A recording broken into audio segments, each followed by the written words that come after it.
So just give it a minute. Okay. If it says timeout, just click it again. Ah, fine, awesome. So it's live now. Yes, it's going live. So can I still use to share my screen, this laptop? Yes. Yes, it's live now. Okay. Let me just go to YouTube and see. Just give it a minute. So it's live, yes. If it says timeout, just click it again. Ah, fine, awesome. So it's live now. Yes, it's going live. Who's that? Can I still use share my screen? Why can't I hear myself? Yes. Yes. Because it's live. Gosh. Let me just go to YouTube and see. Just give it a minute. So it's live, yes. If it says timeout, just click it again. Fine, awesome. So it's live now. Yes, it's going live. So can I still use share my screen? Why can't I hear myself? Yes. Yes, because it's live. Let me just go to YouTube and see. Just give it a minute. So it's live, yes. If it says timeout, just click it again. Fine, awesome. So it's live now. Yes, it's going live. So can I still use share my screen? Why can't I hear myself? Yes. Yes, because it's live. Let me just go to YouTube and see. Just give it a minute. So it's live, yes. If it says timeout, just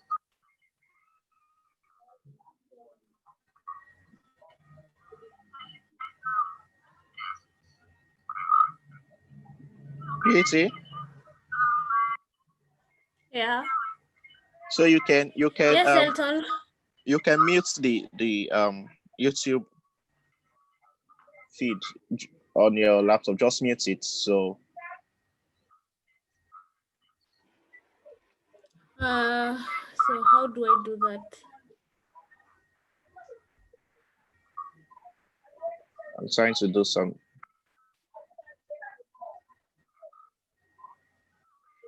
Yeah. There. I've muted. Okay. It's muted now. It's working. Yes. Thank God. All right.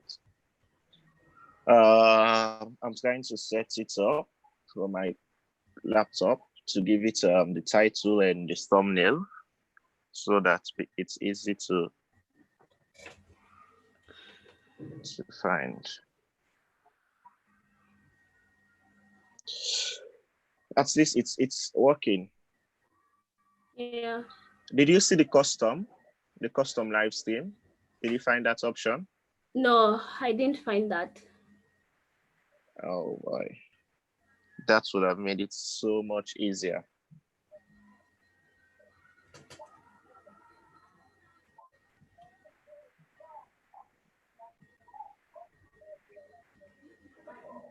So will this still work? Yes, it will.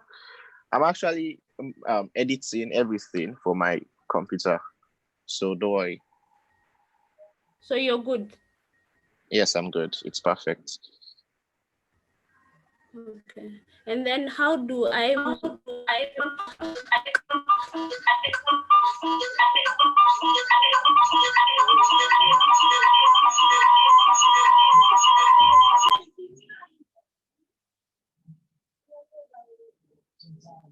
Elton, yes. How do I make the parliamentary system large to fit the screen?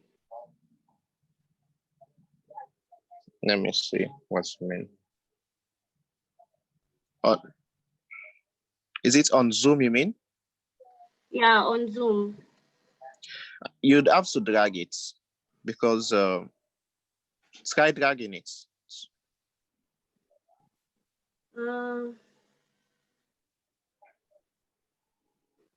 I don't. We'll leave it like that. If there's no way I can just press. Fine.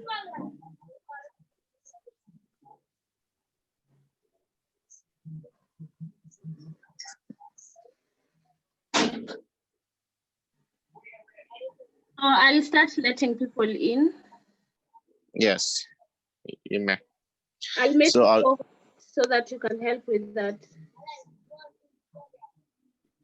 Okay.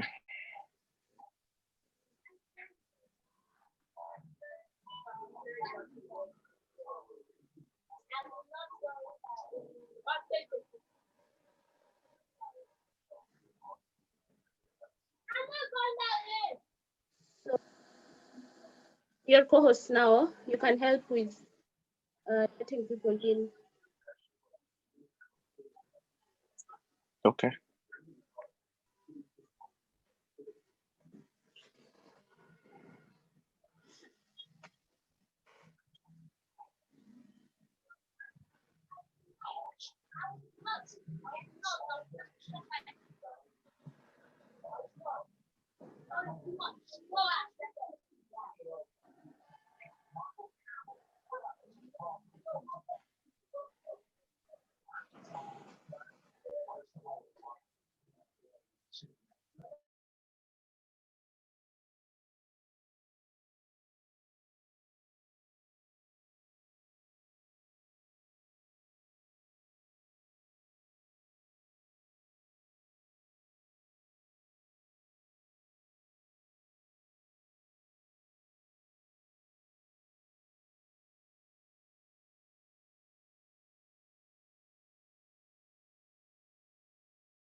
Hello, everyone.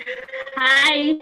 So I hope you're excited for today. We have two sessions, and I'm really looking forward to it. I hope you are.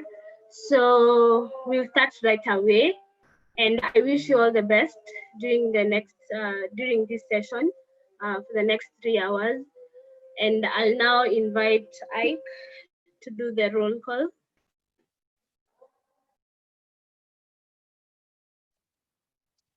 Okay, thank you very much, Purity. I welcome all of you to today's RA. So quickly, let me go to the roll calls. So please, if I call your association present, I will repeat that if nobody answers, then you may likely lose the voting right till the next roll call is called. Thank you. So I will start with AEP Mali. AEP Mali. AEP Mali present. Alpha Togo. Alpha Togo present. Sifam Burkina Faso. Sifam Burkina Faso present. GPSA Ghana. GPSA Ghana present. KEFSA Kenya.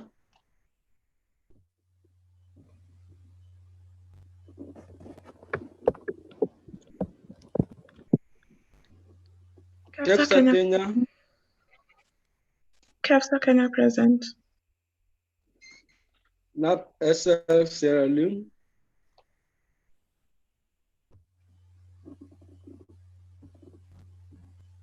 NAPS SS Sierra Leone present. Sierra Leone present. PANS Nigeria.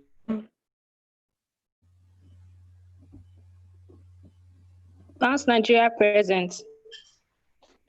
RPSA Rwanda. RPSA Rwanda present. SAF South Africa. SAF South Africa present.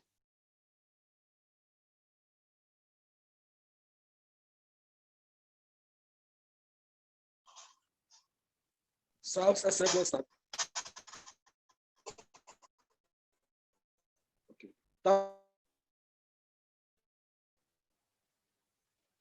TAFSA Tanzania. TAFSA Tanzania.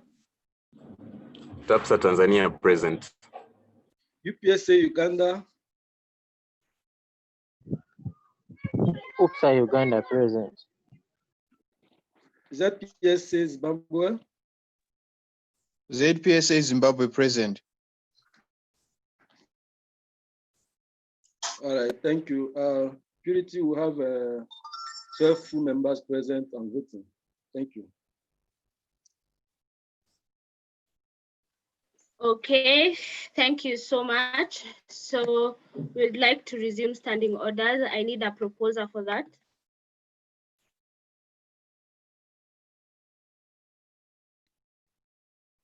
I need a full member to propose the resumption of standing orders.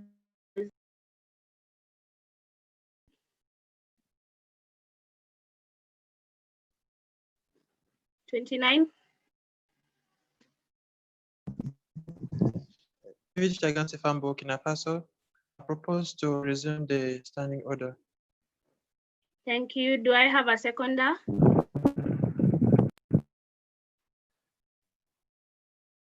So I'm seeing NAPSSL and UPSA Uganda. So who exactly is seconding this?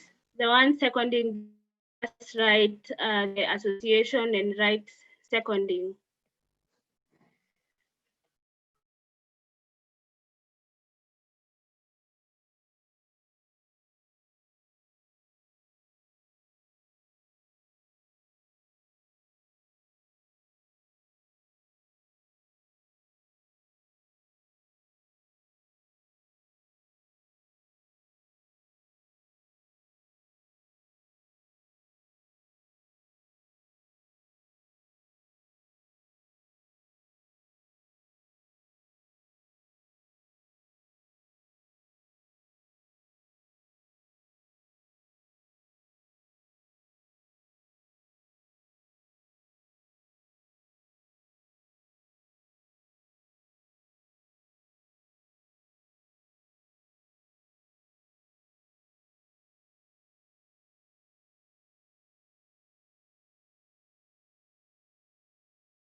Hello, everyone. So sorry for that. I'm back. My network was down for a while. I'm really sorry for that. So if you can hear me, just type yes.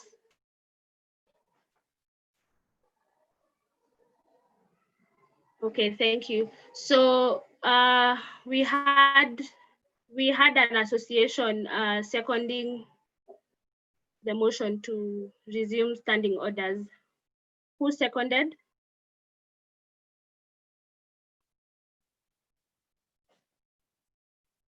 So which I need to see the association that seconded that motion. Okay, thank you.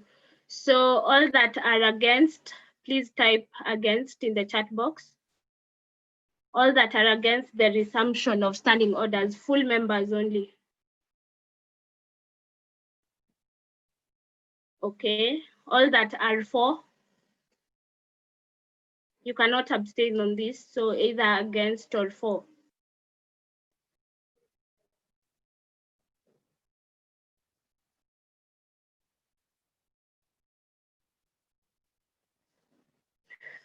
Okay, can someone please help me counting?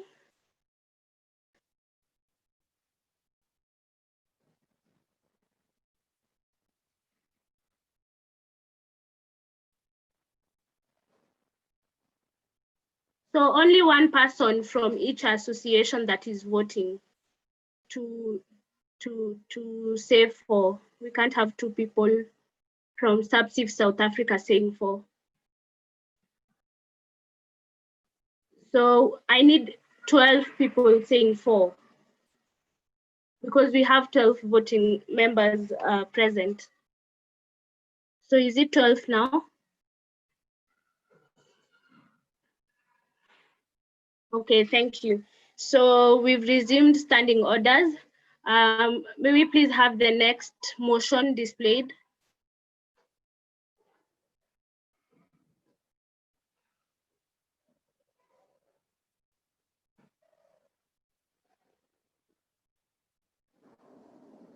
So thank you for that. Please display the next motion.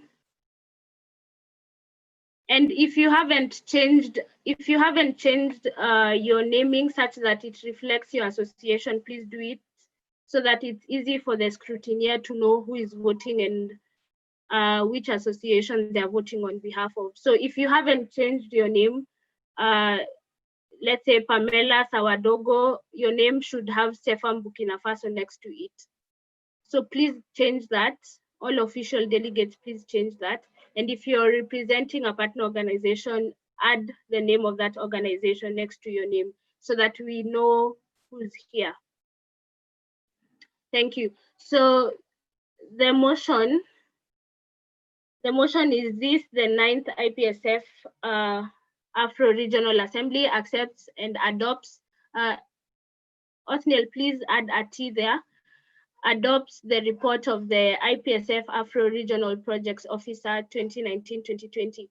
So I'm going to give Lillian 3 minutes to motivate her report. So Lillian, are you there? Yes. Can you hear me? Yes. Okay. Thank you so much, Purity. So good morning or good afternoon, AfRO, from wherever you're joining us from. So all protocols observed. So I'm going to give my motivation for the Project Office 2019-2020. So the process of handing over began immediately after the elections with the help of Mr. Tanaka Gutu. So he guided me through email handling and just developing the project's calendar for the mandate. So I'm going to go through the main projects that we implemented so far for the 10 months we've been in office. The first being public health and humanitarian campaigns. So we were able to do 26 campaigns in total, with the AfRO focus projects being female genital mutilation and communicable diseases and neglected tropical diseases. And this month, we're also going to do the beauty beyond color. So these are the AfRO focus projects which are also part of the 26 that I had mentioned earlier. We also managed to in light of the pandemic, the COVID-19 pandemic, we also had a few campaigns and the COVID-19, reflecting on the impact of COVID-19, that is the health impact of COVID-19 on the global targets such as TB, HIV, and also we highlighted the contributions of pharmacy students in Africa towards the fight against COVID-19. Then under professional development, we had online LIT last month in July in both English and French. So this was adapted from the LIT topics that we were working on for the symposium in South Africa. So we adapted the same topics, but then we did it online. We tried as much as possible to give it an in-person feel, and we were able. It was very successful. So instead of the 25 people that we'll have trained in South Africa, we managed to train a total of 80 participants, 40 in English and 40 in French. So that was an amazing project. For the first time, we had training in French.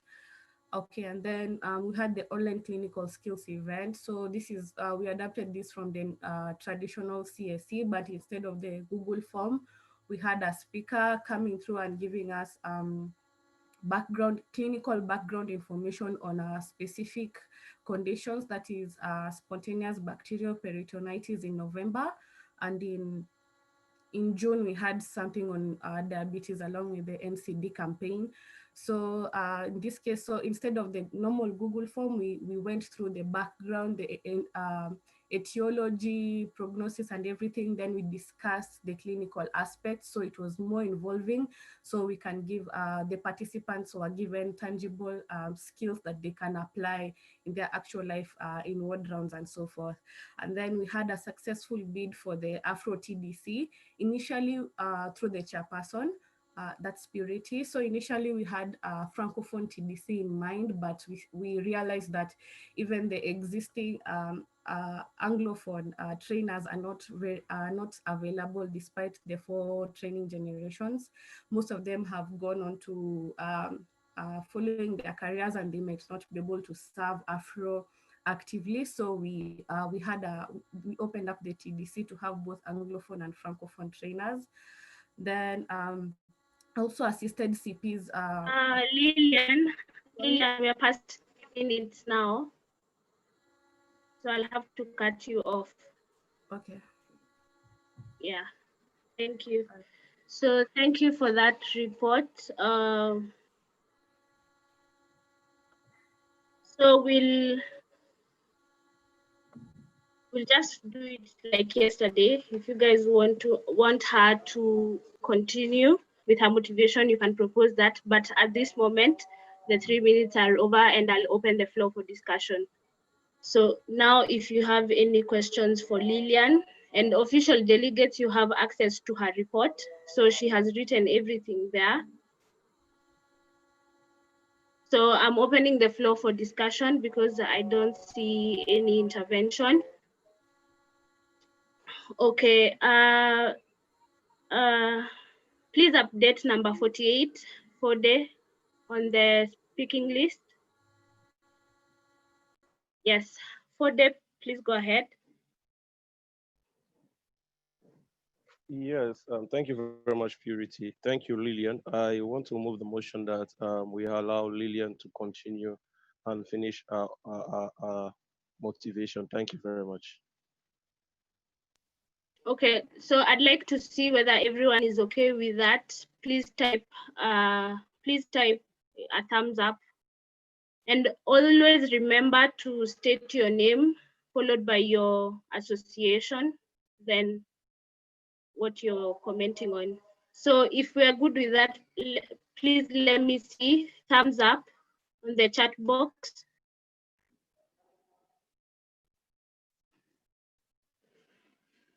Okay. And the emotion is open to anyone, even observers and members in association. So if I say I want to see how you guys are feeling about something, feel free to type that, even if you're an observer or a member in association. So Lillian, please go ahead.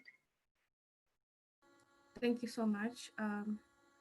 So I was at the professional development. Then after that, we had earlier in the year, we developed a video on PCE with the, it was an initiative from IPSF Global. We created videos for good and bad patient counseling for IPSF Global with the help of David from Burkina Faso and his team. They created that video for AfRO. And then in January also we had AfRO training for the AfRO team, that's the subcommittee, which was also open to the CPs.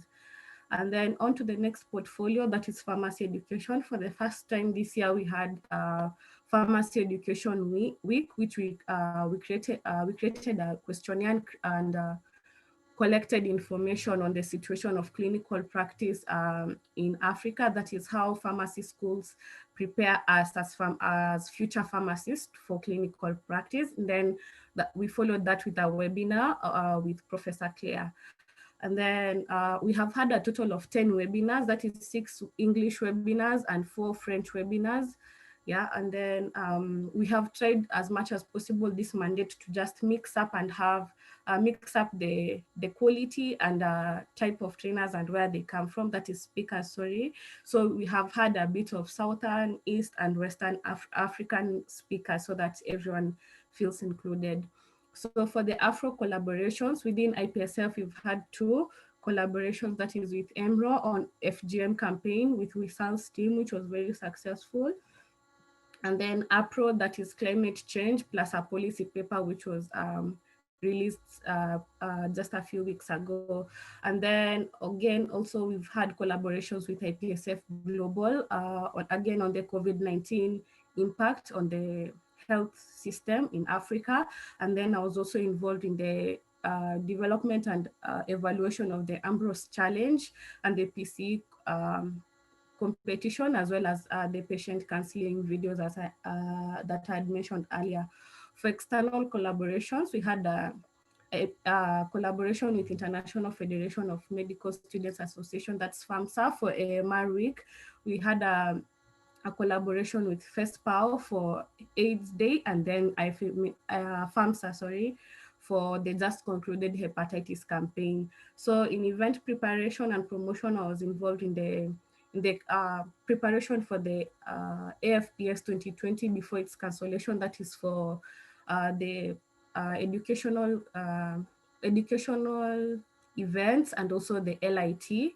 And then also for 2020, 2021 FPS, I was involved in one of their meetings and just evaluation of the progress report. So for publications, we did the climate change policy paper, and we're also working on the Beauty Beyond Color, which was done next year. It will be released this year, and also we hope to release the paper from the findings that we had on the Nanjing statement for Pharmacy Education Week. So for self-evaluation, this was a very, honestly, it was very challenging, but it was a very gratifying experience. I wouldn't change it for, change anything. It was a pleasure and an honor to serve you guys. I have learned the value of teamwork so much, especially from my subcommittee, the 3 coordinators. You guys were so awesome. The RWG who worked with me through the way, the CPs, and also members of AfRO who made videos and just contributed to making this mandate a success. I've also learned to be patient and just accommodating to everyone. So overall, this was a very, very successful mandate, and I hope you enjoyed and learned as much as I did. Thank you. Okay, thank you, Lillian, for that. So I'm opening the floor for discussion. Ivan, and the next person on the list is number 37 with a new comment. Ivan, please have the floor. Say your name and your association. Okay. Good day, everybody. Good day, Afro. My name is Ivan from NAPSL Observer.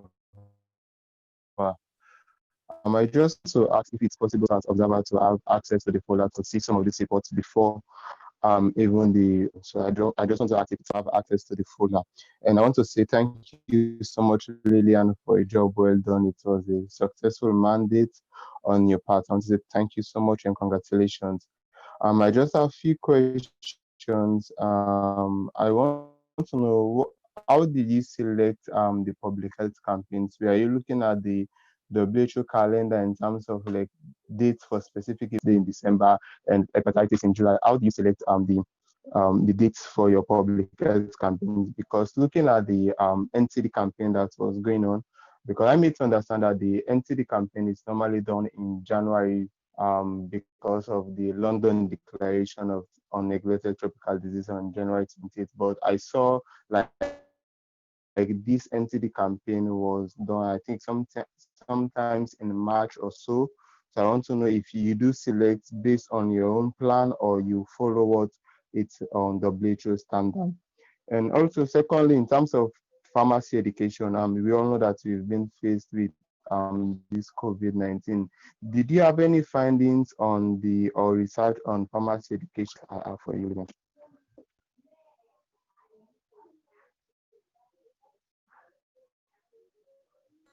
Okay, thank you so much, Ivan. So on the calendar, we mainly adapt the WHO and also the IPSF public health calendar. But in this case, for NTDs and NCDs, we adapted, once we had drafted the whole mandate calendar, there was a few months that had no campaigns, and we really wanted to shine the light on this one so that it was not overshadowed by Pharmacy Education Week in January. So that's why we moved it to March, because there was a lot of space, and also we partnered with Youth Against NTD, so that was also a motivating factor why we put it there, because they are our partners and they had a call for champions, so that we can bring them on board and get collaborations and potential funding from them in subsequent mandates. That's why we put it in March. That is for NTDs, but most of the other projects coincide with the WHO and the IPSF Global Public Health Calendar.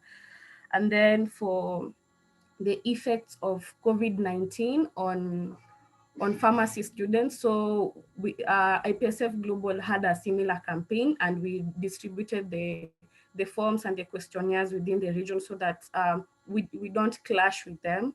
So this was it was already done by IPSF Global, so that we did not clash on them. We just adapted that and made sure that we had sufficient information from our member associations in Africa. Yeah, thank you. I hope that answers your question.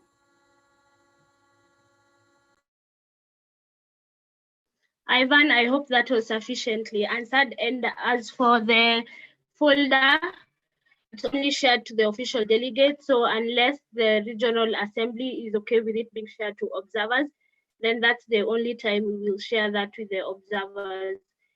And maybe I can see using emotion cards from the official delegates, whether we can have the regional assembly folder shared with observers. So just type thumbs up if you're okay with that, and thumbs down if you're not okay with that.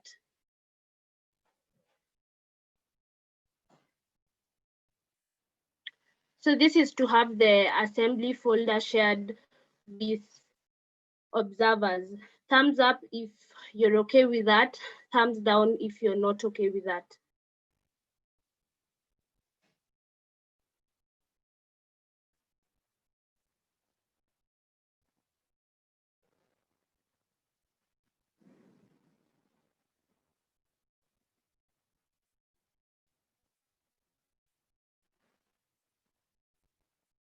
Okay, so we are going to share that with you shortly. Observers, only observers that registered for this regional assembly. If you're just joining via the link, you won't get access to it, unfortunately.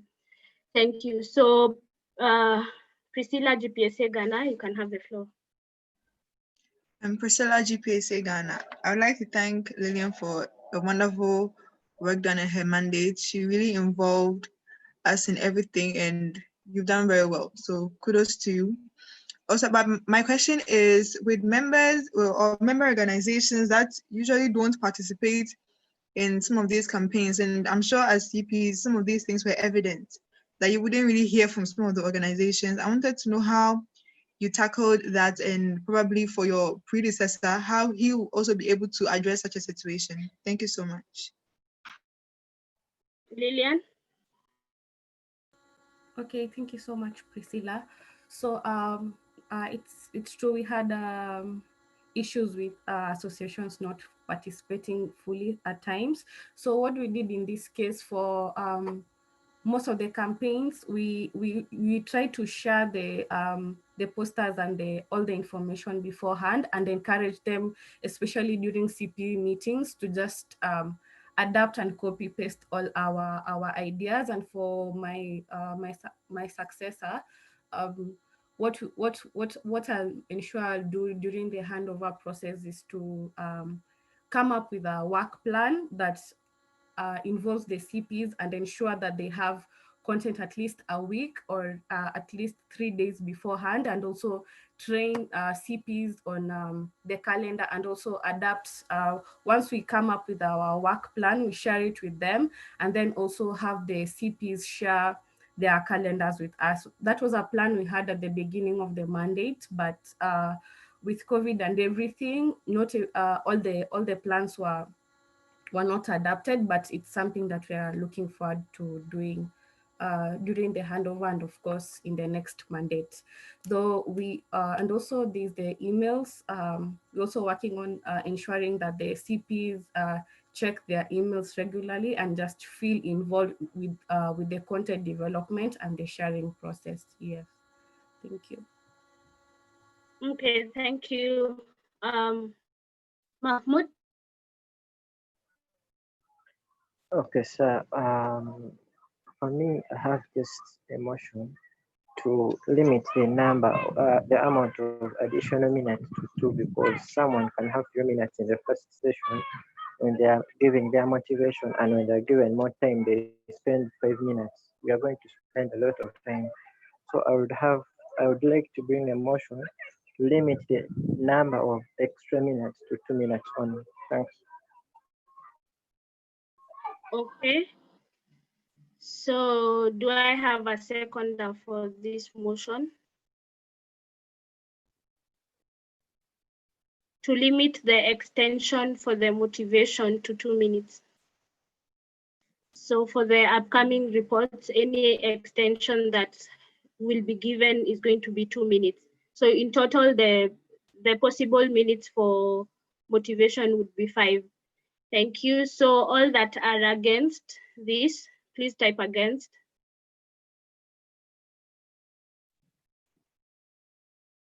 All that are for, please type for.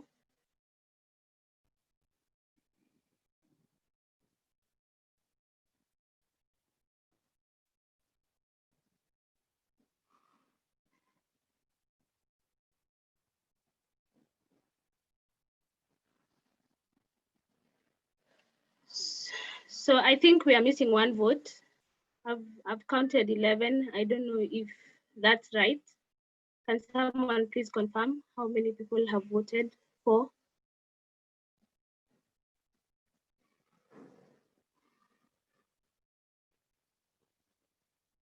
So only full members.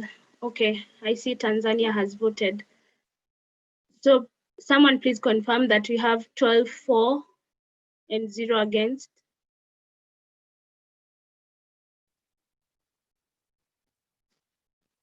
Okay, I see 12. So that holds the maximum time the next presenter is going to have is 2 minutes. So we'll continue with the questions.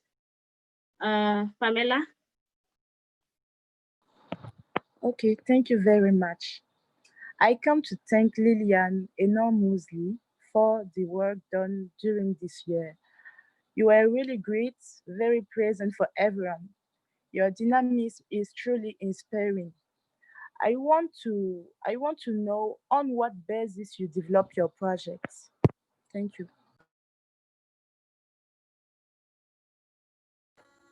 Thank you so much, Pamela. It was also a pleasure working with you. So our project, we first of all adapt the global theme. So for example, for hepatitis, it was finding the missing millions. So we follow the global theme, and if there's no themes for a campaign like FGM or NTD is the one that we come up with, we check the gaps or the problems that are Afro specific, and then we develop content and under that basis. Yeah, so the theme, and then what is missing for in Africa, and what is applicable and helpful for our target audience, which is which are the pharmacy students, yeah, and anyone who comes across our posts. So we make it technical and just a nice mix of technical enough for the pharmacy students to apply, but also at the same time informative and easy to consume for anyone else who's not a pharmacist and comes across our content. Yes, so that's it. Thank you. Okay, thank you. David? Okay, David Shagina Faso. I would just like to Lillian for everything she has done this year. I was not a member of the Operational Project Subcommittee, but I have participated with pleasure. This allow our member to make more interest in the federation. My question was already asked by strategy.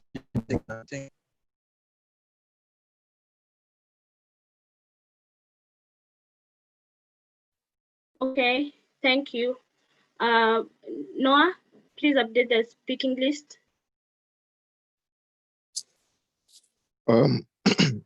Yes, Purity, good day, everyone. First of all, I would like to congratulate. You've forgotten your name and your association. Oh yeah, sorry guys. Noah Sise, NAPSSL Sierra Leone. And good day, guys. First of all, I would like to congratulate Lillian for a very successful mandate, and also to thank her for all her efforts and all. It's been an awesome mandate working with her, and to see how much like people could learn from her being part of the committee or not being part of it. So I have a couple of questions. First of all, I would like to know what is your greatest challenge that you faced as the RPO, and how do you think this challenge can be overcome in the coming mandate for the incoming RPO? Then also, I would like to know, we had the online LIT, but I understand that certificates we haven't awarded. I would like to know like why like certificates we haven't awarded, and yeah, with regards to it. Thank you very much and congratulations. Okay. Thank you, Noah, and thank you, David, for your words. You made handling francophone countries way easier. So thank you both. So on the first question, the greatest challenge. So with the restructuring of the projects office, so that we have three subcommittees within the overall subcommittee, that the public health, pharmacy education, and professional development. At the beginning, it was a bit challenging just specifying the scope of each subcommittee so that the roles don't lapse, especially in the first quarter. But within the second quarter, we figured it out, and we were able to just clearly define what each coordinator and what each committee is mandated to do. And for the next RPO, at least for this mandate, we were able to come up with a content template that guides everyone's from content development, and anyone who's going through that document, that is the RWG, who are giving input, or even the RAPO, so that they can be able to lift and just understand the vision of the project office and be able to put it out on the social media platform. So that was the greatest challenge, and also just to know how to fine tune all the content so that our message, our initial message and our initial goal is projected through the posts that the RMPO office is releasing. Yeah. Then the other one on the online LIT, the certificates are being processed. Not that we are not awarding them, but they're only going to be awarded for people who attended all the sessions. So we had, we were taking roll call every 30 minutes for all the online LIT for both English and French. So about 95% of all the participants attended, and the RMPO is working on the certificates. So they should be sent to your emails within this month. Yes, thank you. I hope that answers your question. Yes, it did. Thank you. Okay, thank you. Ahmed?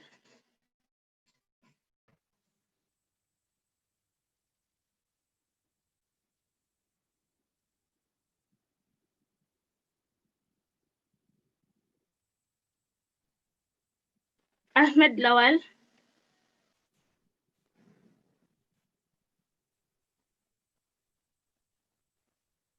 I'm not sure whether Ahmed is here. So do we have any other comment, question? PT, can you hear me? Yes, please have the floor. Remember to say your name and your member organization. Okay, thank you very much, Purity. Ahmed Lawal, Pines, Nigeria. First of all, I would like to congratulate Lillian for a wonderful work done and a very outstanding mandate. Actually, I have some few questions to ask her, although some of my questions have been asked by Noah earlier. So the question I have now is, Lillian, I believe earlier you planned to have the LIT actually in the AFPS at South Africa. Now that the LIT was held online, did you regret anything, or is there anything you would have wanted to do in the life that you would have wanted to do in South Africa that you could not do online? If there is anything you wanted to do and you could not do that online, please let know, and let me know if there are challenges you encounter by switching it to online, since having something you plan to do physically and you ended up doing it online. I don't know if you encountered any difficulty switching to that platform. Then secondly, I would like to know if there is anything you would advise your successor based on maybe the basis on which you choose your subcommittee member. Yes, because the mandate was very successful, and I believe it was as a result of a coordinated committee you had.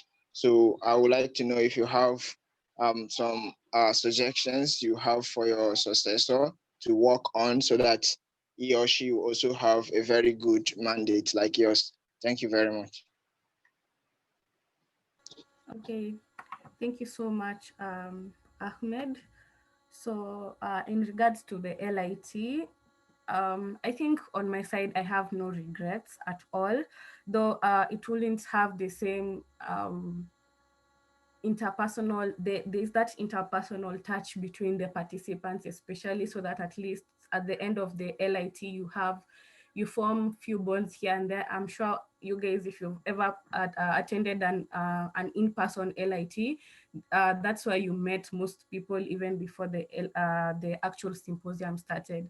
So I think I have no regrets, because with the help of the training coordinator and the trainers, we really tried to do a lot of team building. Even before the training, we had like a whole week of team building, and we covered the personal traits. We did a little bit of pharmacy week. We just made it really fun, and so that the team members bonded a lot. So I think that was a plus. That gave it the personal touch, the personal feel.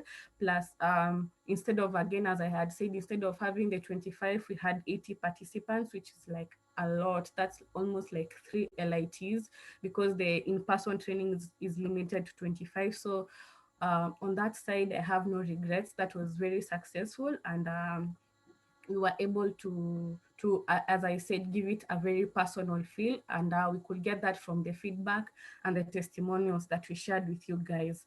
So everyone gave it, it had more than 4/5 ratings for most people. That was the average. So I think on the LIT side, I have no regrets. So for challenges, since we had already selected the topics and the scope for the training with Charles, who's the LIT coordinator, and we had run it through the RCRWG team, that sector was not difficult. So the thing was just to rewrite the concepts all over again.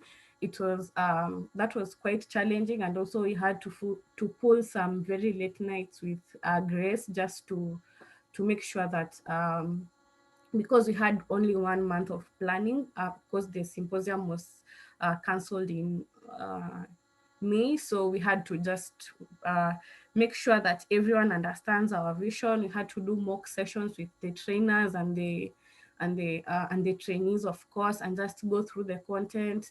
Using Zoom platform for the first time was also challenging, but as I said, I had an amazing team working with me.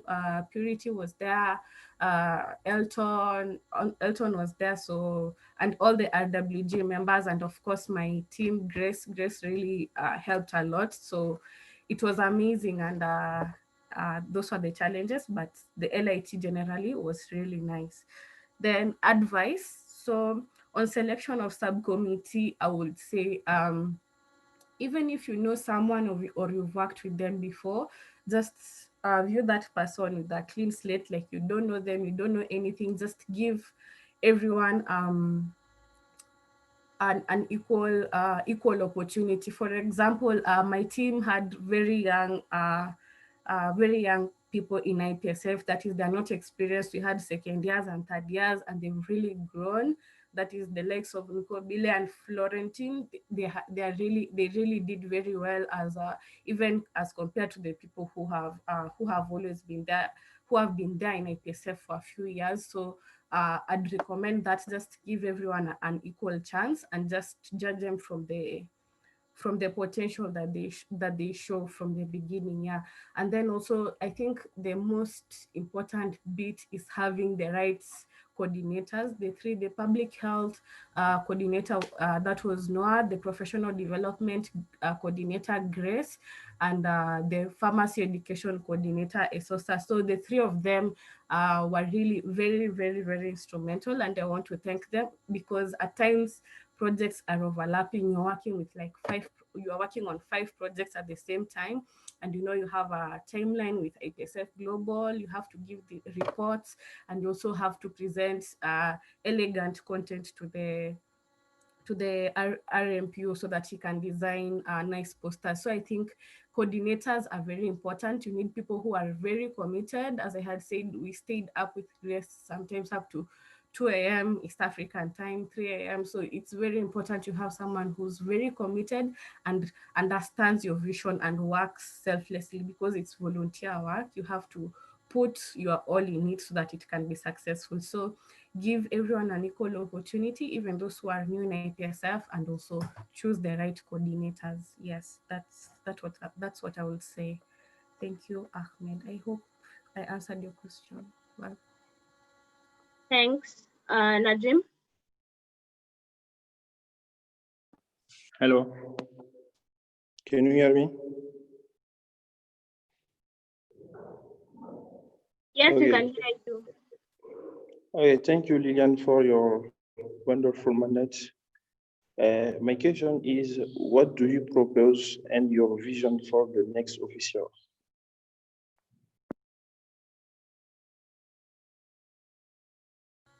Pardon? Sorry, I didn't get your question. I say, what do you propose on projects and your vision for the next officer? Okay, fine. So I would propose that they adopt apart from the normal PH calendar, it's very important for us to give a front row to the Afro focus projects, that the FGM and the NTDs, because these are issues that affect us as Africans, and if we don't advocate for them, no one is going to do so. And also I would also propose that they put a lot of a lot of effort and into LIT, because despite us having 4 LITs, TDCs, as I had mentioned earlier, this TDC is very important. So it's very important to note the type of people that you are that you get as trainers, because they are the ones who are going to serve Afro for the next few years, like 5 years. Also, I'll propose that you get younger people, because they'll be there for a long time, because right now Purity and I are the youngest trainers. So you can imagine we don't have trainers in Afro, and have a nice mix of Afro English speakers and French speakers. And also I also propose that we give as much importance to the French speakers as we give to the English French speakers as we give to the English speakers. That is, in terms of projects, I'll propose that all content be translated to French, everything to be posted in English and French, because imagine you're on the other side. Even if our webinar is in French, even if it's translated to English, it still doesn't give the same vibe. That's what I learned, especially from LIT. So whatever you do for the English speakers, if possible, do it for the French speakers, because they are equally members of IPSF AfRO. Yes, I think that's it. And teamwork. The RMPO should be your best friend. Elton and I are called the IPSF twins for a reason, the RWG twins for a reason. So it's very important to have the RMPO be on the same page as you are, because you might develop perfect content, but if no one can see it, and the RMPO doesn't understand your vision, it's important to work together. And of course, even the other RWG members are very important. Most of the speakers we had, Purity, Ella, Othniel, Ike, the ones who found them for us. So we had that nice balance was because of them. And of course, they were with us every step of the way. Make sure you have the CPs on board, especially for IPSF global projects, so that we don't have a repeat of what we had this year, of having KEFSA and PANS winning everything. I think that's one thing I'll really emphasize on. Just make sure everyone understands your goal, have the CPs on board, so that they implement all projects, because our work is usually mainly in the background, but we need other people to implement and bring it into life. So have everyone on board, and teamwork. Yes, makes the dream work. Thank you. Okay, thank you for that. I hope that was sufficient. I see no other comments. Do we have anyone who'd like to add a question or anything? I don't see that. So we'll proceed to voting. Please open the vote for this specific motion. Let us know when it's been opened.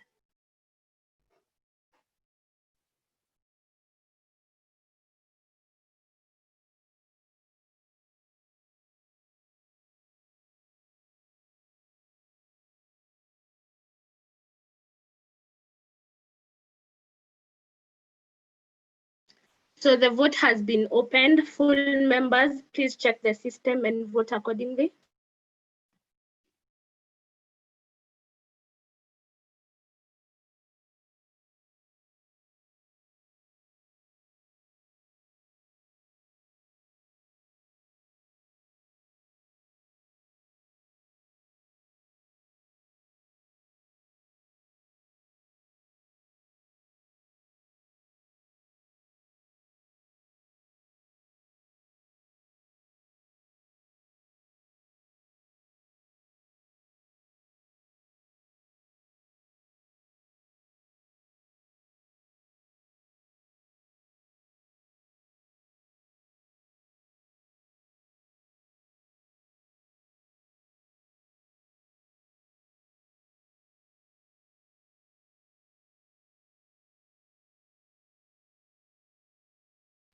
How many people are we missing, or how many votes do we have so far?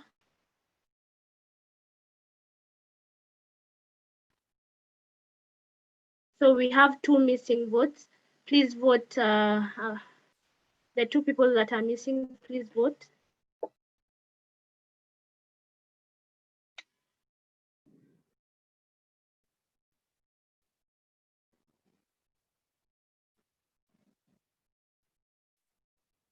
So we have all in. Please text me, someone. Yelena Ezode.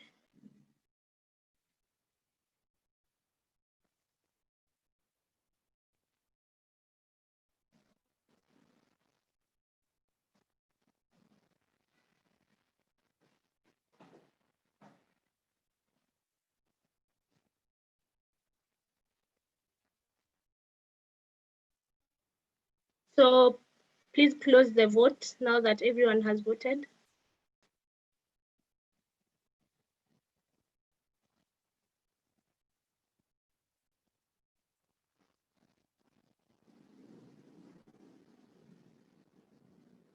So we have 11 for, 0 against, 0 abstentions. Please update that on the system, and we are sorry for the error that is showing under votes, but that should be 4. So when you see a number there, it should be 4. So we have 11 for, 0 against, 0 abstentions.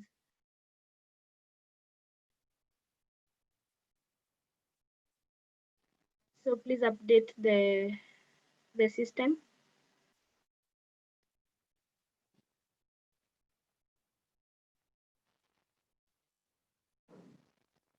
So congratulations to Lillian. Your report has been accepted unanimously. Please update the system.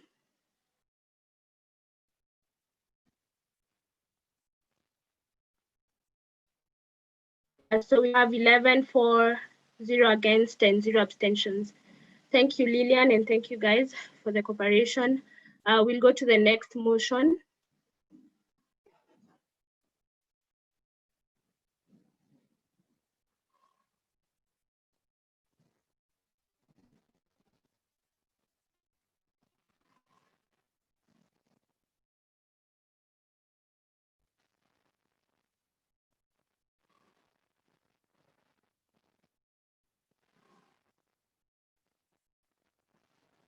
So the 9th IPSF AfRO Regional Assembly accepts and adopts the report of the IPSF AfRO Regional Relations Officer 2019-2020.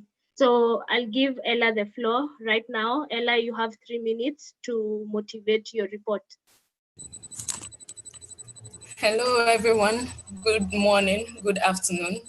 So Zerbech Emanuela is here, and I will be giving you a short motivation for my report. As you all have seen, as I've read through my report, this mandate has been a great one. It came with its own challenges, it came with its own benefits, and a lot to learn, even in the process. So I'm glad. So basically, for the work that I had planned to do for my mandate at the beginning when I was being handed over by Purity, I had plans of engaging the AfRO team, that's ranging from the CPs, the SEOs, and then the president. So at the beginning of the mandate, we had CP training. We also had the SEO trainings together with the help of the SEC body. And then we also had meetings with the president as well in the first quarter. We also I also created the CP body system where we were able to have CPs interact with their various CPs. It kind of created some form of bonding with the various CPs. Then moving ahead to event promotion, we were together with the regional projects officer. When the contents of the campaign came out, we were able to help with promotion of the campaigns, and then also with the AFPS, we went ahead to also promote the AFPS as well as other events that were happening in IPSF. Then for external relations, was able to create partnerships with the youth combatant entities as well as Dusit Blue Solutions. Then we also had we strengthened the partnership which we already had with FAMSA as well as FESPAO. So IPSF AfRO was represented in events that we had, just like that of FESPAO. Event that they had at the beginning of the mandate. FAMSA was also, during FAMSA GA, IPSF AfRO was also represented. And then in terms of the Afro growth as well, we are able to get in 3 new members to become part of IPSF, and they are even here with us as we speak. That's for Guinea, for Cameroon, and then Eswatini. And then we'll be having DRC and Benin becoming full members this year as well. Then in terms of policy and advocacy, we are able to collaborate with APRO to have climate change, to write a policy document on climate change, as well as I also, with the policy session as well, we also help with the drafting. So in subtotal, everything went well. It came with its own challenges where the COVID-19 came into the picture, but nonetheless, we went ahead and did what we needed to do.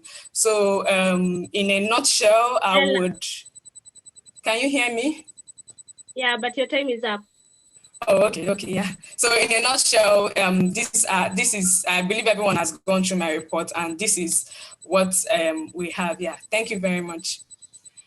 Okay, thank you. So I would like to assess whether you guys want more time. If not, we'll proceed to open discussion, and now the floor is open for discussion. I see number 64, Mahmoud. Please update the speaking list accordingly.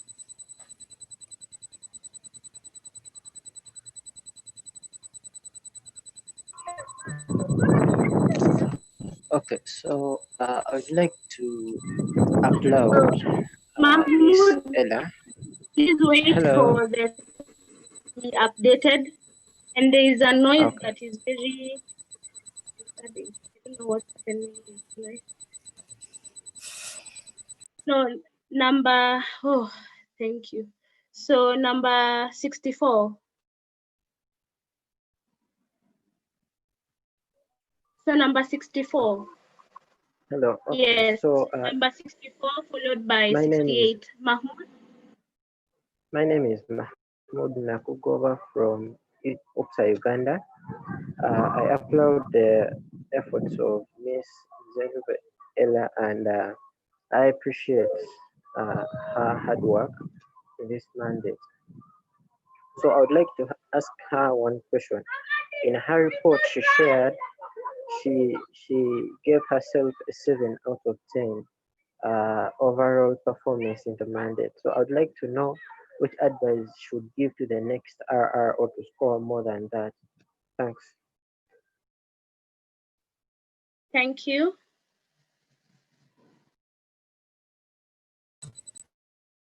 Okay, excuse me, Mahmoud, please, I didn't hear you very well, especially at the beginning. So would you mind coming back again?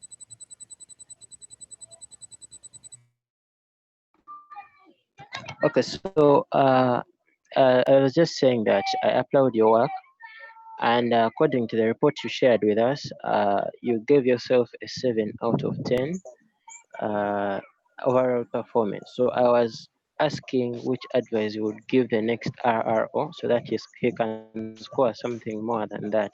Thanks.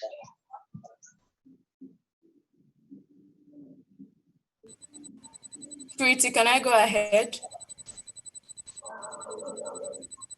Yes, please. Okay, so thank you very much, Mahmoud, for that question.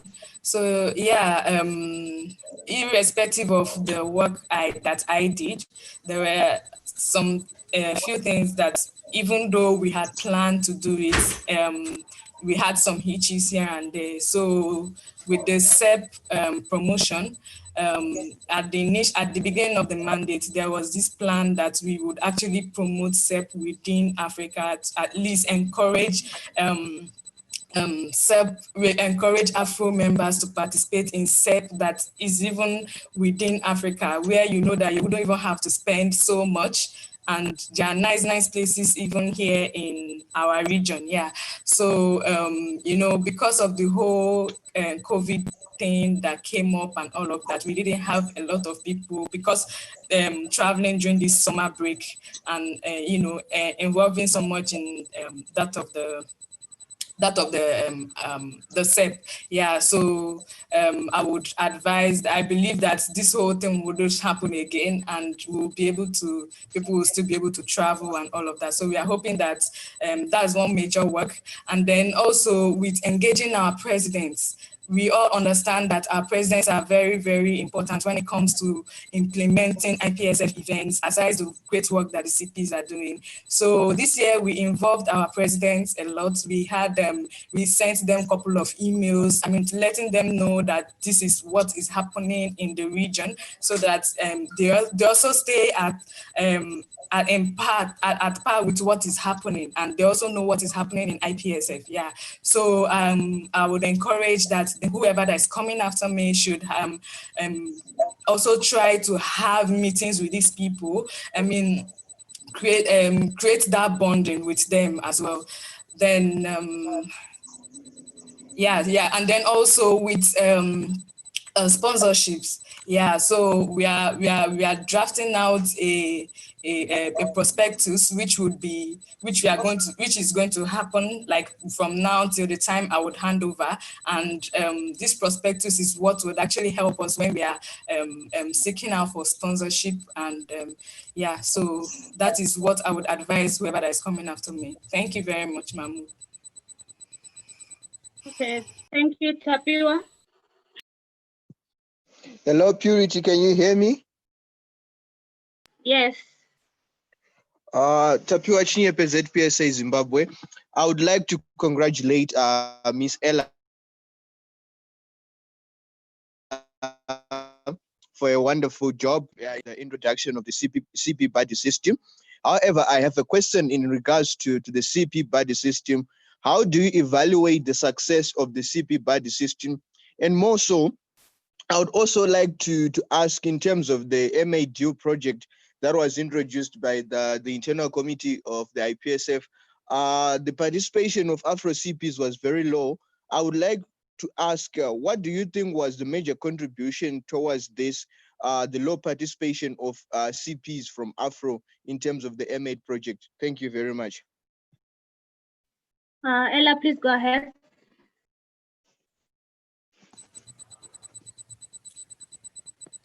All right, thank you very much, Tapiwa. So, okay, so with the CP buddy system, one major way that we were able to evaluate how effective it was meeting, speaking to the CPs and seeing the turnout of what we had before it was started. So basically, and seeing the activeness and then the group, and then when both online activeness and even on the WhatsApp page, as well as the emails as well. So that was one major way that we're supposed to look out for the one major way of evaluating how effective it was. So looking at what had happened before the CP buddy system was created, and then even after, you could see that there was a change, especially with submission of reports. We had more numbers of submitted reports, because at this time CPs we had and then we had ECPs following up on, not like following up per se, but they were once you know that this is your CP and this is the person you are working with, or this is your body, you try to also check up on the person and all of that. And also in terms of some tasks that needed to be done, once it was easier because once you know that this person has done it, you could just ask about the other person, and it was quite easier that way. So, and also with the mates, with the team that was created. Yeah, so there was a little turnout from the turnout from Afro was not as expected, and that was majorly because there were some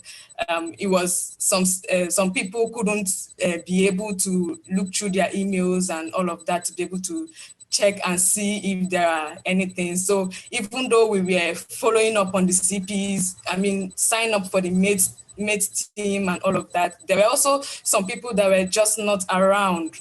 With the whole, they were just not online. So that was one major issue that we had. So by the time they came back online, we were the mates that we had already gone far with the creation of the mates system and all of that. So that was one major issue that we had with having Afro turnout. Thank you.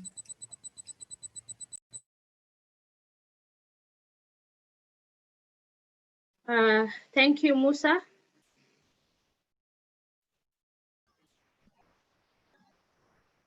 Musa Fofana, AEP Mali. Thanks for giving the floor.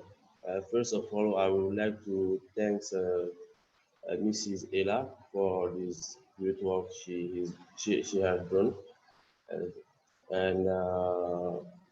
Through my experience, I've worked two years in the regional election office with Mrs. Ella, and as well as with Purity. And really, I was amazed by the work Ella done and the job she has done. Always motivated, always responsive to the mail, always active, always helping CPs and SEOs. Yeah, I'm very impressed for the work you have done. However, my question is the following one. What advice will you give to the next RU? Because the position is very challenging, and we think next year Afro will be grown up always. So, what is your advice for the next chair who will lead the regional election office? Thanks. Thank you, Musa. Ella. Okay, thank you very much, Musa, for your kind words. So the advice I would give the next RRO is that most importantly, there's a lot of teamwork because you'll be working with different teams. You're working with the RWG, the CPs, the SEOs, the Afro team in general, your own subcommittee, and then globally, you're even working with the internal committee, you're working with the external committee as well. So you would, there is the need for you to establish that communication, interpersonal skills, and team building. Team role. You should be able to have that and be free with everybody. That's very, very important. Then another advice is when it comes to choosing your subcommittee members, I think I really had the best of the subcommittee members that really helped me out during this mandate, especially when I had to share the vision with them and all of that. They were just simply amazing. So it's very, very important that you have a great team that would help you during this. Once you're able to share the vision or whatever you have in mind with them, they see reasons with you, they understand, and they are able to help you out with achieving it. So that's one major thing I would advise the the incoming RRO. That is also in addition with finding innovative ways to engage our presidents so that because I have to keep them engaged at each point in time so that they know what is happening in IPSF. Only that can we see the participation of AfRO members in general in IPSF activities and all of that. So thank you very much, Musa. Okay, thank you for this. For the Umaru Chure, NAPS, Sierra Leone. This mandate has been awesome. I want to admit, and Ella, I personally appreciate your work you've been doing. As the president of NAPS, you've kept me on my toes in relation to what is happening within AfRO and how we should progress also as an association. However, I have two questions. One, in relation to sponsorship, Ella, what do you think should be done and how can we go about it? Because we've seen our counterparts, FAMSA, their events and their activities are less expensive as opposed to our own events. And how could we help so that members from other countries will be able to pay to attend those events? Secondly, there has been a challenge in relation to student exchange program between Francophones and Anglophones country. I remember during our mandate, we were able to have a student from our country to Mali. How can you, or what do you think should be improved in relation to that so that we increase networking between the Anglophones and the Francophone countries? And sorry, lastly, don't you think it might be of importance also to involve the secretaries part of the emails? So as much as you send emails to the president, so that the secretaries will also have mails that will come in relation to how AfRO is progressing and all. Thank you very much. You've done so well. I'm so proud of this mandate. Thank you. Ella, please go ahead. Okay, thank you very much for your question. The first one was sponsorship, how we should sponsorship, that is how to my advice on how we can promote sponsorship in the region. Okay, so with sponsorship, I think one thing that I believe we can do to promote our sponsorship in AfRO is having an annual report. So if we are able to have an annual report like for IPSF AfRO, because I know IPSF globally we do that, but if we are able to have something like an annual report of the events that we engage in and all of that, we couldn't do that this year, but I believe that is something that we can actually work on. So if we're able to have an annual report where we state every single thing that we engage in, because IPSF AfRO as a region, we engage in a lot of events, we engage in a lot of campaigns. So if we're able to have a report on that and then we show them to our prospective sponsors or during conferences or anyhow we meet sponsors, that's one major way we can actually promote sponsorship within the region as well. And like I said earlier, we were already working and drafting out a prospectus for AfRO so that we can be able to show this to our sponsors, and I believe that is one way we can get sponsorship. Then the second one, I think you would have to ask me the second question again, but let me just go ahead to answer the third one. You said something about involving the secretaries during the at least to let them know what is happening in IPSF. Yeah, I think that's actually a great idea, very brilliant one. But then one thing that IPSF doesn't do is trying to engage solely on what associations are doing. So we, as much as we want to I mean, let everybody, let every member organization have a feel of what is happening in IPSF. We also try to be careful with, you know, I mean, I don't want to say, I mean like forcing, but more like, I mean, well, how do I say that? More like trying to, you know, put ourselves on member organizations. So officially, the people that we are supposed to be IPSF, IPSF are supposed to be in contact with just the CPs, okay, and then the SEOs.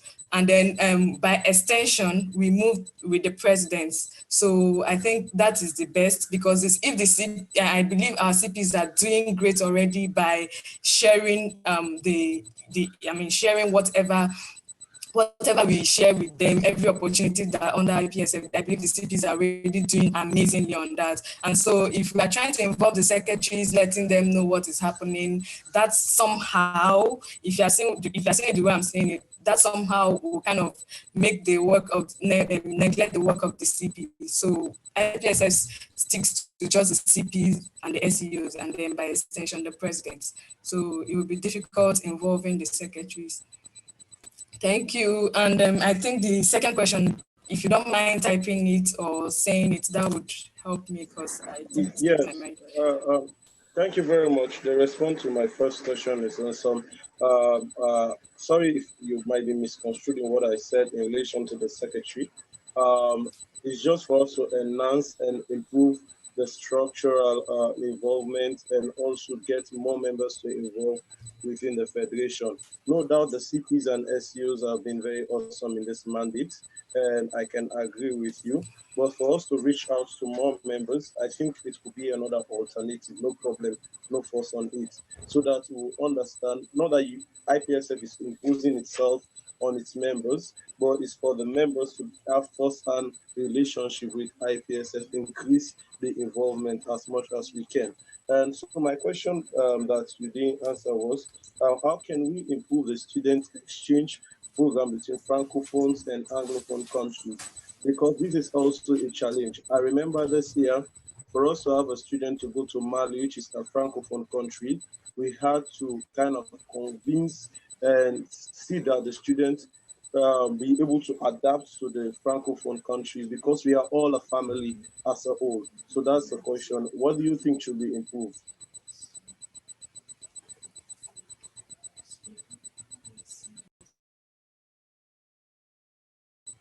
Thank you for this. Ella, please go ahead. All right. So, yeah, thank you very much, Fude. So with the Francophones trying to promote Anglophones, and Anglophones going for SEP in Francophones, I think one thing that we can do, because is basically promotion. So if I believe that for any student, if they are able to see the see the country, see pictures of the country, see the scenery, see the nice places in a country, and they are being assured that once they come, even if they speak English, once they come, they will be easy. Once they go to a Francophone country, it will be easy for them to relate with people. Once they are being assured, I think that is one major thing that would promote that kind of SEP. That kind of SEP. So that's one major thing. So it's promotion. It's promotion, because even if we have someone, a Francophone, someone from a French-speaking country wants to travel to an English-speaking country, once the person is able to understand that, okay, or see things, see the way the country is being promoted, see amazing places that they know they can visit, and they are being assured that they even if they go to that country, aside learning the French or the English, that it will be easier for them to communicate. I think that is great enough to convince any member of an association to go to another association for SEP. Thank you very much, Fude, for your question. I don't know if I've answered you. Okay, thank you, Ella. I hope that was answered. Noah? No, enough Cecil. Thank you very much, Ella. It's been an awesome mandate for you, and I think you did exceptionally well with regards to your mandate. Just few things. We started the CPSEO group, wherein you split the group into two, wherein the CPs had their group and the SEOs had their own group, to see how much you could enhance participation among the CPs, wherein you could identify CPs or SEOs that are lagging behind, or those that you think like need personal help and all. And the idea of the whole concept made so much sense, but we had some challenges along the way, and we couldn't really like unanimously, it wasn't unanimously accepted, like people being separated, like CPs being separated from the SEOs, and the same thing goes to the SEOs. So what advice, or what do you think the next RRO should do with regards to that? Would you support the same project so that the person will try it again and probably improve on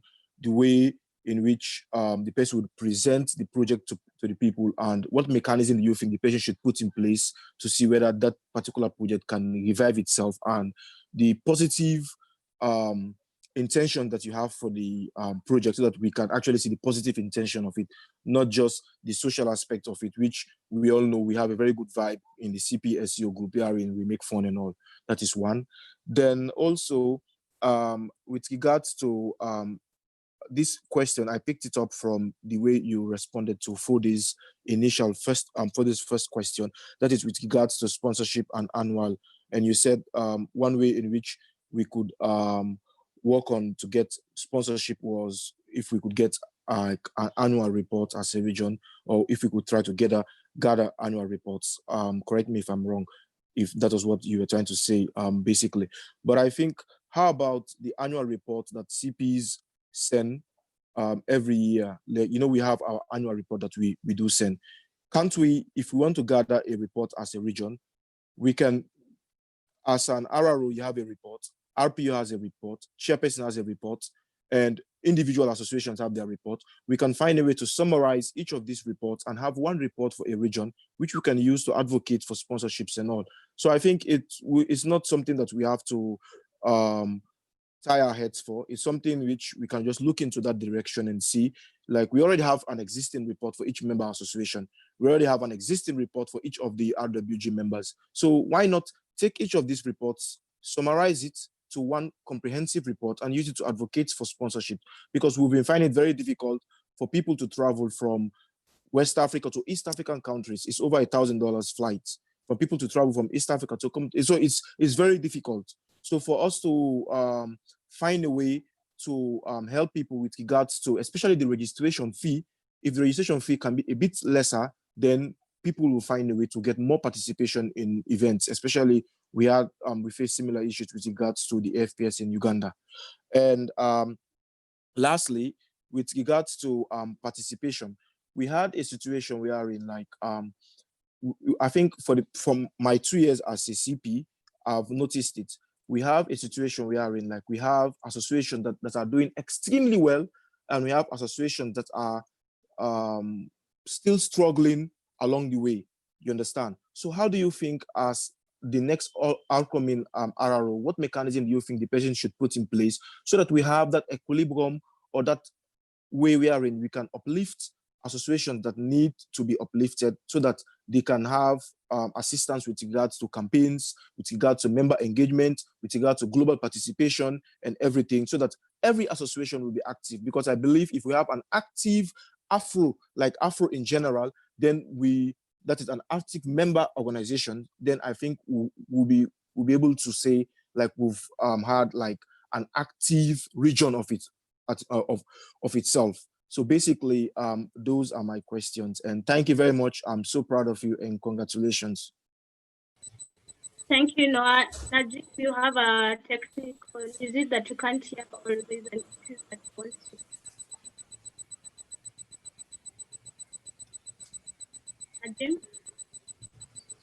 No, no, no, no. No, everything. So Ella, please answer. All right. Okay. So thank you very much, Noah, for those questions. All right. So I think I would start with the sponsorship because I had already answered that. I think, yeah, we saw with the sponsorship, okay,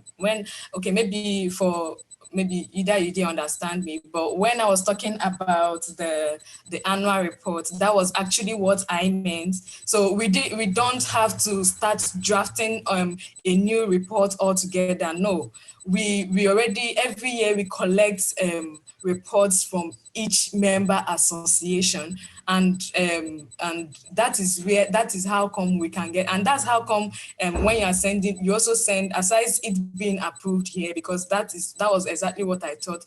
Aside it's being approved here, and also sending it to for globally to the secretary. This is something we can do. We have a lot of events that are being organized. I can't overemphasize that a lot of events and campaigns are being organized in AfRO, and that is something we can leverage on. Okay, so when I was talking about having an annual report, that was what I was thinking, and that was what was in mind. We get reports from the various associations, both the online that they did and then the offline. We get a comprehensive report, and then this is what we will show to our potential sponsors. Okay. So for the CP and then the SEO WhatsApp group that I had created.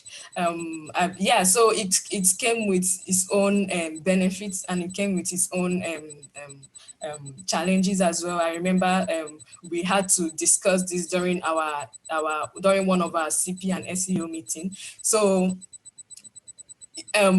for better promotion and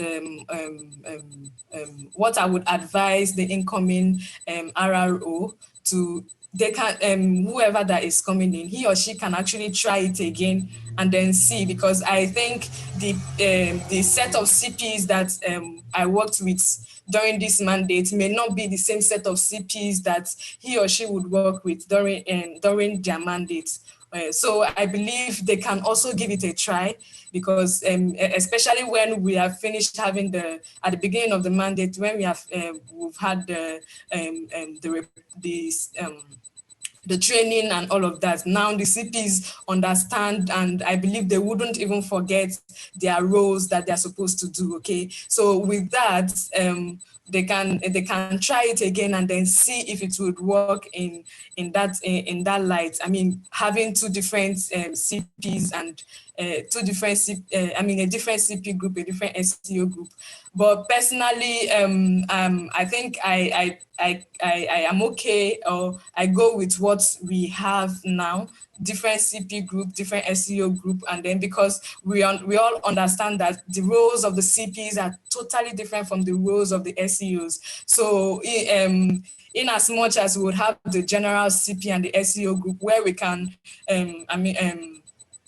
post opportunities, every opportunity or training that is happening in AfRO or the federation, and then we send the messages there as reminders. But then we'll have a special CP group, a special SEO group where tasks that are peculiar to just the CPs. Because when we on the CP and the SEO, when we share opportunities there, anybody can actually decide to share it around with their member organization, either the CP or the SEO. But then when we have specific tasks like filling the credential forms, that you know that the person that has to do this is a CP, so we share them on the separate CP group. So that is that's just one major thing that that's one major reason why it's okay to even have the two systems, two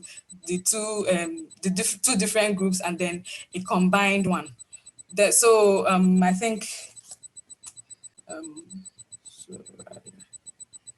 Yeah, so that is it with the CP and then the SEO group. I don't know if I've been able to answer your question, but if not, you can just let me know. Then I think the third one is supposed to be on participation. Am I right, Noah? Yes, you are. Please, can you come again with the question? The third question. Okay, cool. The last one is in short, we have associations that are very active within the region, and we have associations that are still building up to the pace. So what recommendation or what do you think, or what mechanism do you think should be put in place by the incoming RRO to bring up associations that are still building pace to at par with the other associations, so that we'll have a more active region collectively? Yeah. Thank you very much for that, Noah. It's true. So we in the region, we all understand that there are some associations that are very, very active, and then there are some that are that they're not really too active. So yes, it's very true. And I think that's even one of the challenges that I actually came to meet, and that's why I tried different different techniques or different methods, the CP body system, and then the separate CP and SEO WhatsApp group. So and there is something that I was actually working on with the CP for Comsa Malawi. I think is very, very paramount that, because sometimes I think I've realized that one major problem or one major issue that usually causes this is the fact that we might have an active CP for a particular association, and then when he or she hands over, the incoming CP or the SEO, the incoming CP or the SEO may not be as active as the one that was there. So what one major thing I think we can do, or I would advise even the incoming RRO, is that when there is a handing over, we have to encourage training between the CP that is handing over and then the new CP. And that is something that is very, very, it should even be done firsthand before it is even, we even get the news that, okay, this is now the new CP, we have, the association has handed over and all of that. So even during the handing over that is done within the association, they have to first of all, try to coach the new CP. I know every association has a different way of getting the appointing their CP. Some are being appointed, some are also being elected and voted for and all of that. So depending on how it is being done, the training by the predecessor is very, very important, because if I am being trained by my predecessor, I tend to get every info firsthand and everything I need to know firsthand, compared to when an outsider inputs trains me. So that is something. And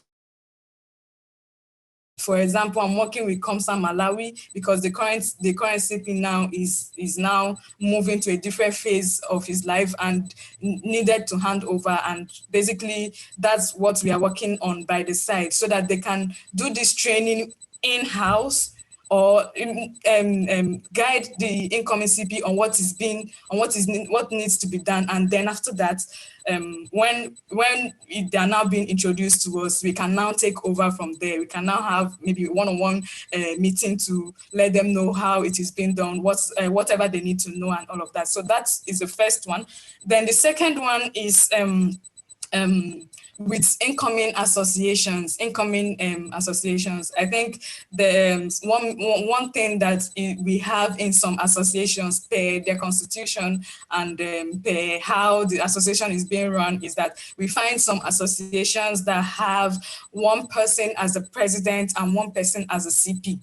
So that brings in a whole lot, because we all understand that our presidents are usually busy. I mean, president is a whole lot of work. When you're president of an association, it's a whole lot of work already. So we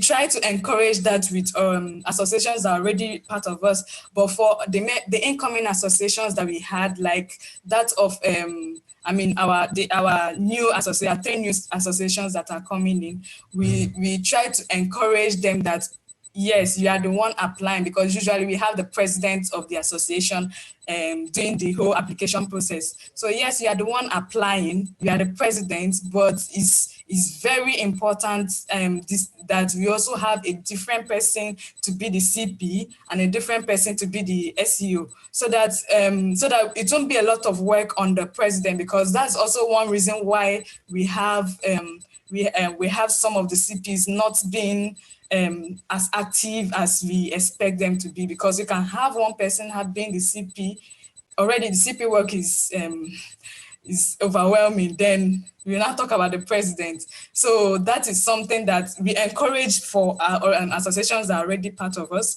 to try to devise that means. But then for the incoming association, that is what we tell them, that when they're coming in, this is how it is, that it's necessary for you to have a different person as a president, and then it's necessary for you to have a different person as the CP or the SEO. Thank you very much. I hope I've been able to answer your question, Noah. Okay, thank you. I hope that was answered. So we have a direct from Karen, and that means it overrides new comment. So Karen, please go ahead. Thank you, Purity. My name is Karen Kepsa Kenya. I would wish to move a motion that the chairperson accords a maximum of 2 minutes for each new commenter. We are taking too long. Thank you.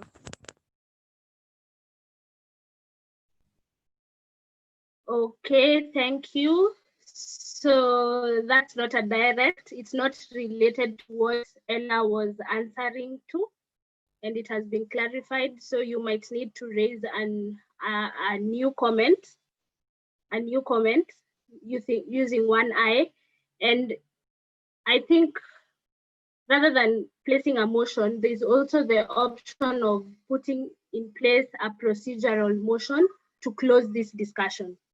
So there's also that option. So Pamela.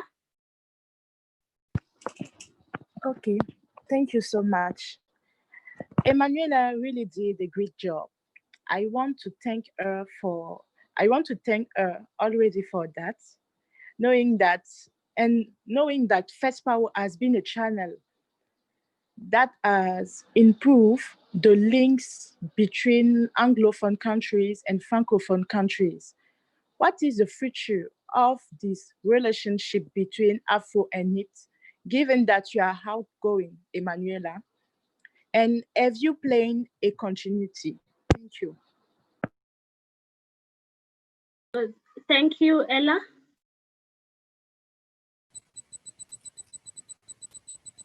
Okay, thank you very much, Pamela. If I get you right, you said, what is the future of FESPAO and IPSF AfRO? So, yeah, so if, yes, okay, so great. So already, I see already we, as you all know, we have a memorandum of understanding with FESPAO, and that's IPSF AfRO has a memorandum of understanding with FESPAO, and this year alone we had collaborations for the World AIDS Day. We collaborated with FESPAO, and then another I think. Yeah, so I've forgotten the second one that we had. So, but this year alone, we had two campaigns in collaboration with FESPAO, and I see that there will be there will be growth. There will be growth and more collaborations this year, because already this year alone, even from last year all through to this year, we have tried so much. IPSF AfRO has really involved FESPAO, where with some of our campaigns that we had, although not all, but some of the campaigns that we had some of them being translated, most of them actually being translated to French. That's one. And also look at, yeah, thank you very much, Lillian. It's malaria, yeah, Malaria Day webinar. We had it together with FESPAO as well. So we also had and we also have one of FESPAO, that is AP Mali, organizing or hosting AFPS next year. So all these things alone makes me believe that there is a future for IPSF AfRO and FESPAO, and moving forward, would continue to get that collaboration. So yeah, so that's what I would want to say on that. Thank you. Thank you. Emmanuel?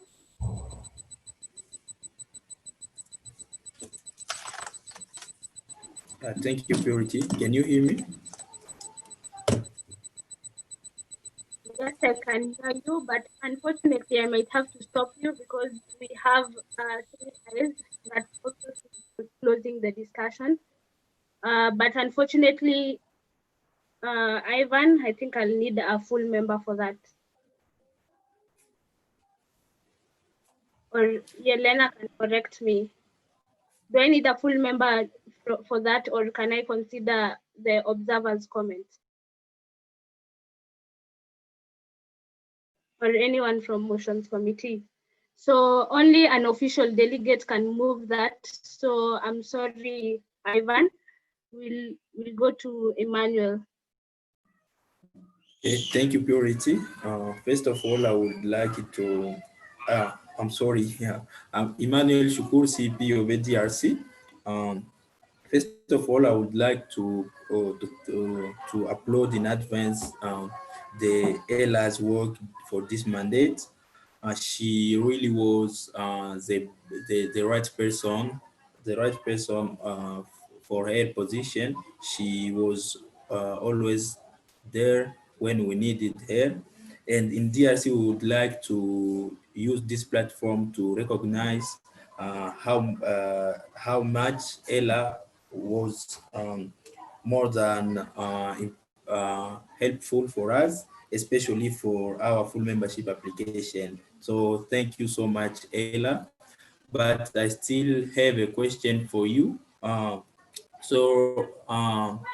For your succession, we really need to have a person who will do like you did, and even more. So in relation to that, or on what criteria will you ask voters to use when electing your successor? Thank you so much. Thank you, Emmanuel. Ella, please go. All right, thank you very much, Emmanuel. So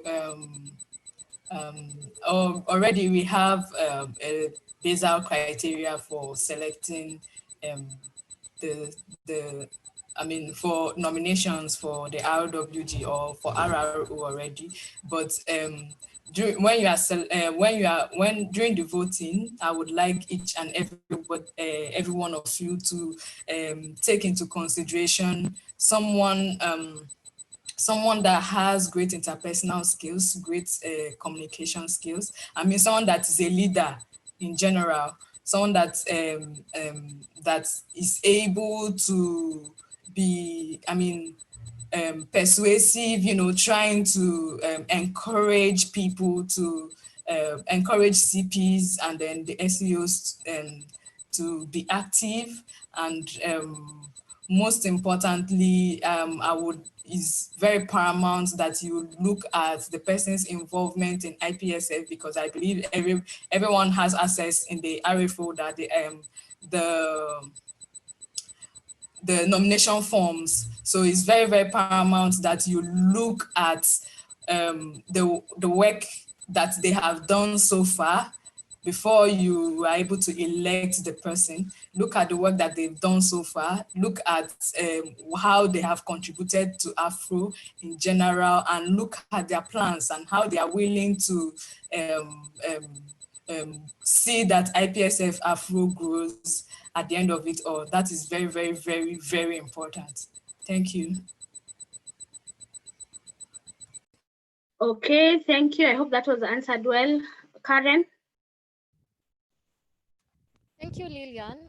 My name is Karen Kefsa Kenya. I wish to move a motion that we close the discussion here for the regional relations office, and then we accord each commenter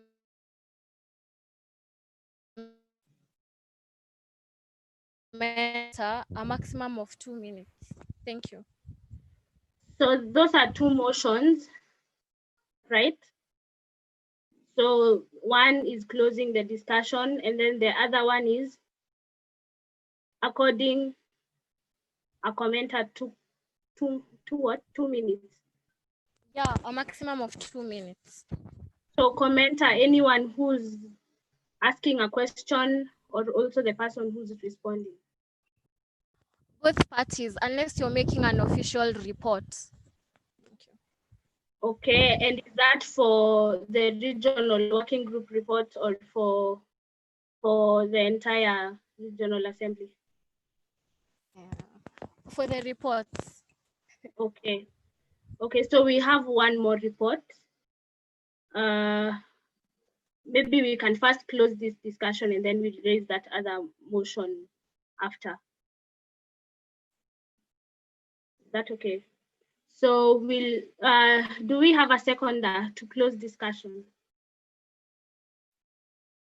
So Uganda, all that are against? I see no one. All that are for closing this discussion?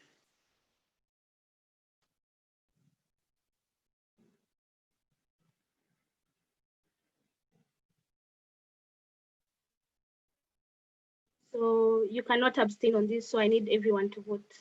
Everyone that has voting rights.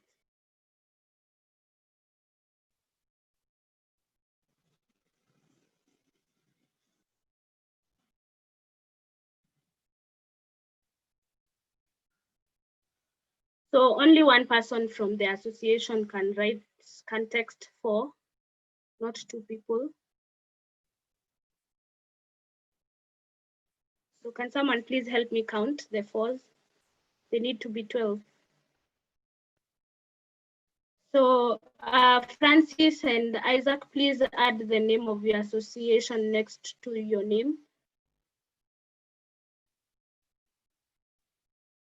So NAPSSL has voted twice.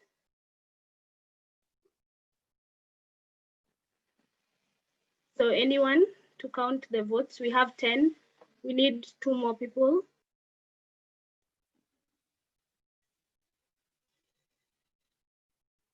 I don't know which association has not voted.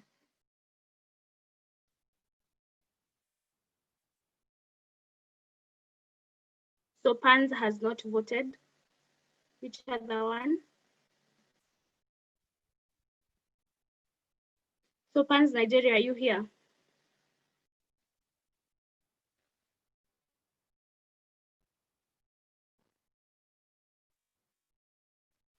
So do we have official delegates from PANS Nigeria? Chinaza, Ahmed, and I don't remember the other name, but the third official delegate.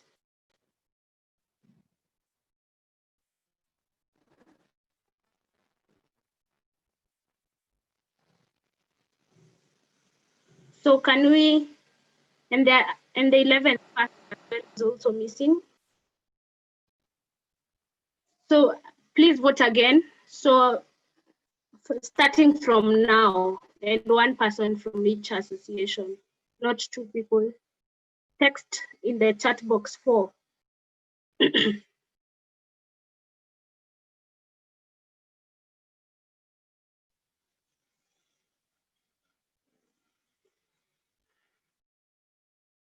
The farms can't vote at this moment. Sorry, you're not full members.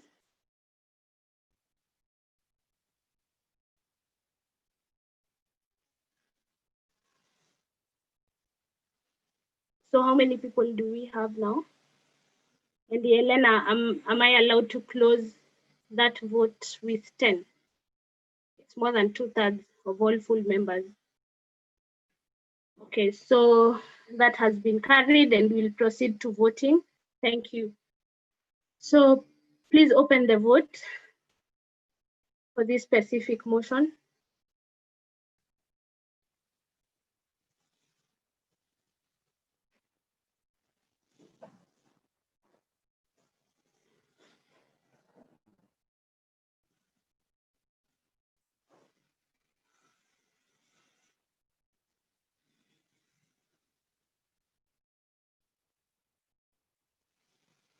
So the vote the voting option the options are open for voting. Please vote.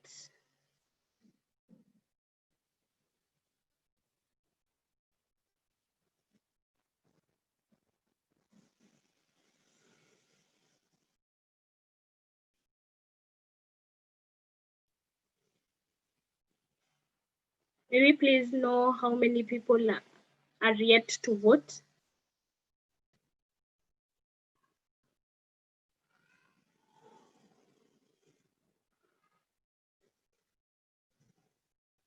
So 5 more people. Please access your voting platforms.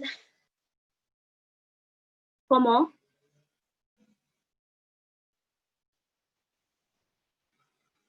3 more.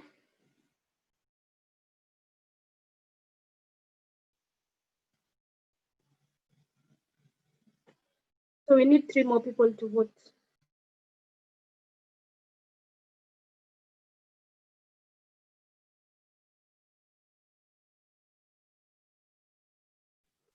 So 2 more so that we can close the vote and proceed to the next motion.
So 1 more person. Are we still remaining with 1 more? Or have they voted?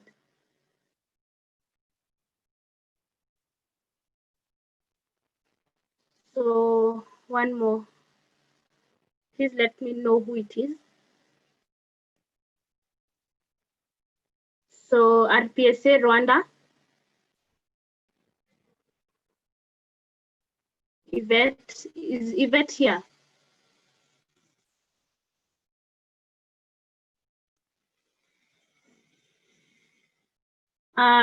Augustine Mugabo, please let us know whether Yvette is voting.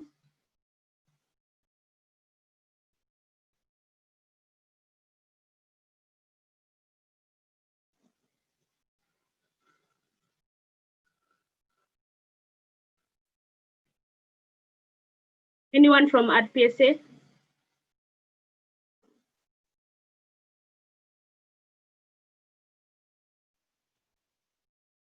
So unfortunately, we'll have to close the vote without them. Yelena, please close.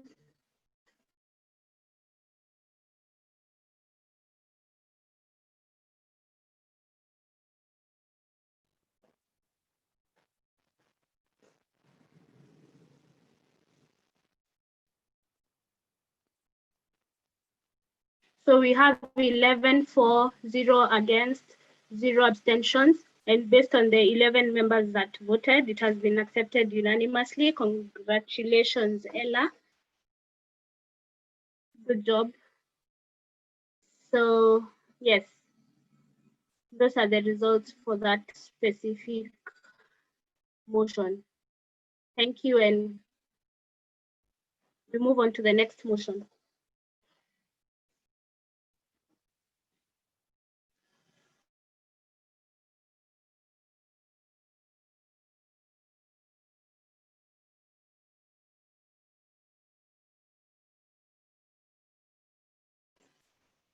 So this, the 9th IPSF AfRO Regional Assembly accepts and adopts the report of the IPSF AfRO Chairperson of the AFPS Reception Committee 2019-2020. So this is the, if I can give a background information, this is the report of the chairperson of the IPSF AFPS that should have been held in South Africa. So they are also expected to submit a report because their work started actually last year after they were approved and adopted as a member of the reception committee. So as of now, we haven't received the report, and we also haven't received any request to extend or to request the regional assembly to consider it at a later time. So that is how it stands as of now. And if you can confirm in the RA folder, there should be 6 reports, but we only have 5 reports. So yeah, so we don't have this report. Yeah, so I don't know if I'll open the floor for discussion.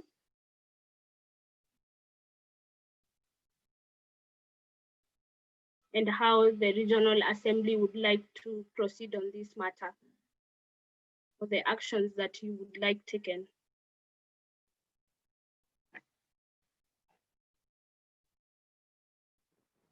So I see no discussion, no comments. So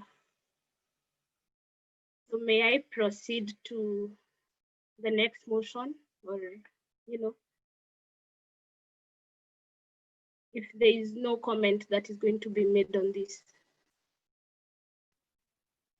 Oh, we have to vote on it, but what would we be voting on? It's not there. Yelena, do you mind clarifying this? Please go back to the previous motion. Yelena, IPSF Secretary General. Usually to every agenda point and every motion, we have to have a vote, especially to every report. So I would suggest if no report, and this is what usually is done, if no report was submitted, the Regional Assembly votes against. Okay, so that is going to happen, and I think there's a grammatical error. Please add a double M to the committee. So we are going to vote on this. I'll once again open the floor for discussion. So I see no comments or options. Kiniso, I need your number.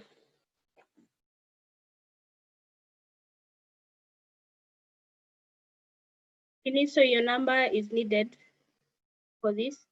So 56 followed by 49. So Ahmed, is your comment a direct or a new comment? Please clarify that.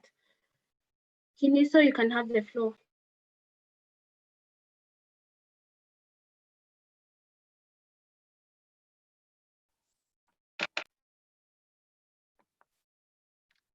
Good afternoon, everyone. I just want some clarification with regards to the report not submitted. Was there any reasoning given? Perhaps I missed it when you were explaining its purity. Thank you. Okay, thank you. South Africa. Yeah, I was just about to remind you. Yeah, so we didn't receive any request or reason as to why the report has not been submitted yet. If I can check, the secretary sent another reminder on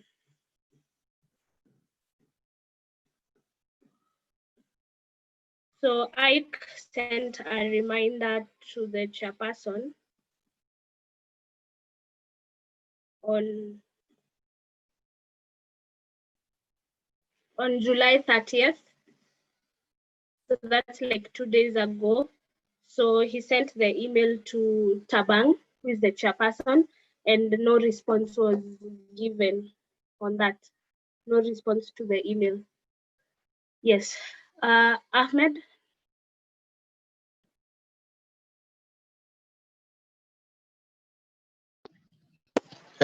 Thank you, Ella.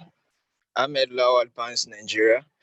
I would like to move the motion that we proceed to the next agenda if there is no report available for the reception committee. Thank you. So is this a motion to close discussion? Yes. Yeah, so unfortunately we can't move a motion to close the discussion if we have less than 5 inputs or comments. So unless we exhaust all the comments and we have less than 5 and there are no new comments coming up, then we can proceed to voting. But a full member cannot propose to close discussion if we have less than 5 comments in, and I think so far we've had 1. Okay, noted. Thank you. Okay, thank you. So next, David.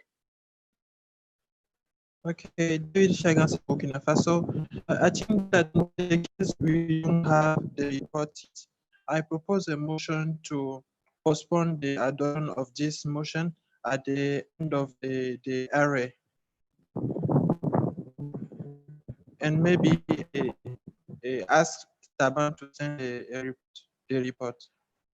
Okay, thank you. So you're proposing a motion to accept this at a later time, and when is that exactly? Yes, we can accept his report at the end of the array. Okay, so we will have to draft this motion. That's right, Yelena. And we need a seconder for this. So Sefam Burkina Faso has proposed a motion to consider this report at the end of the regional assembly, that is after the last agenda point, that is matter to discussion. Okay, so AP Mali has seconded. So we need to create a vote for this and a motion for that. So the parliamentary system has to change.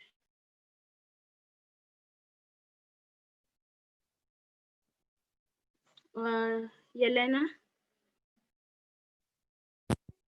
IPSF Secretary General. So to postpone a motion is to postpone an agenda item to a different time of the regional assembly. It's a procedural motion, so we can just vote on the chat.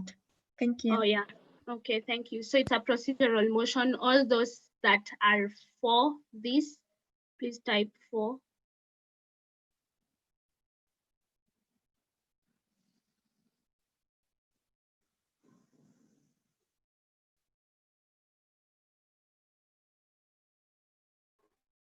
So yeah, please type for.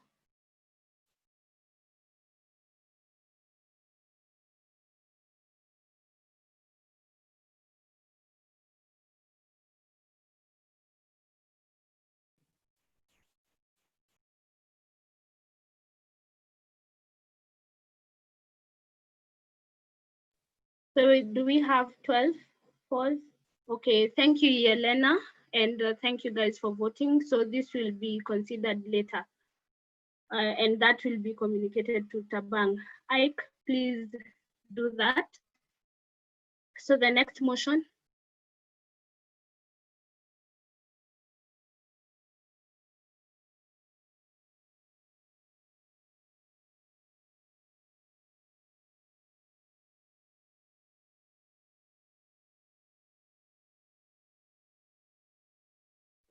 Thank you. So the next motion is, I don't know how to enlarge this. Yeah, I don't know how to enlarge it, but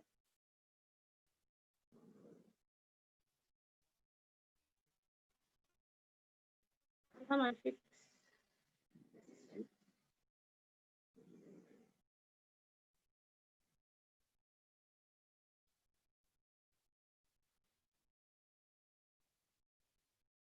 Sylvester, are you able to?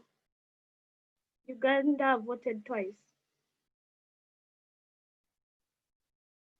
We first need to display it. Okay, reduce the font size. Sylvester, are you able to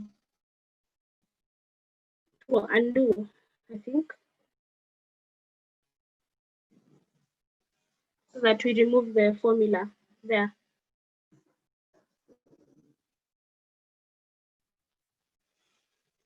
Oh, it was Yelena.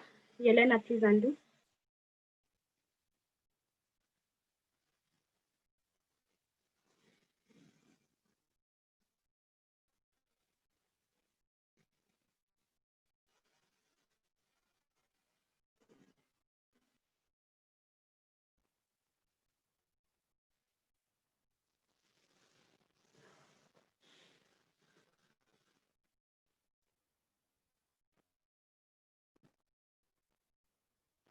So yes, please reduce the font size.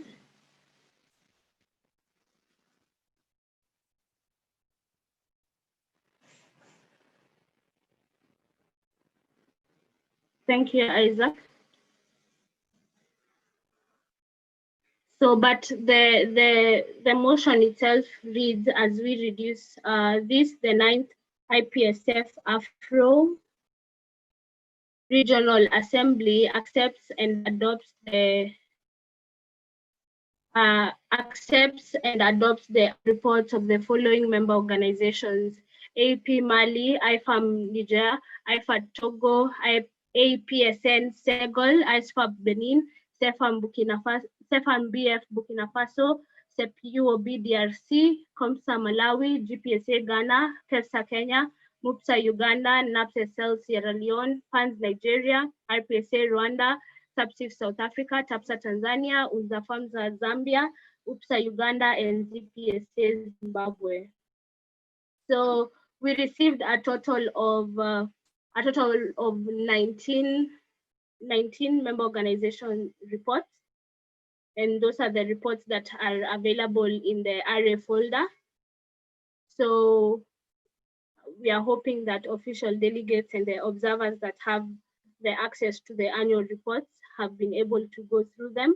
We missed one report from Liberia, and they have not been responsive.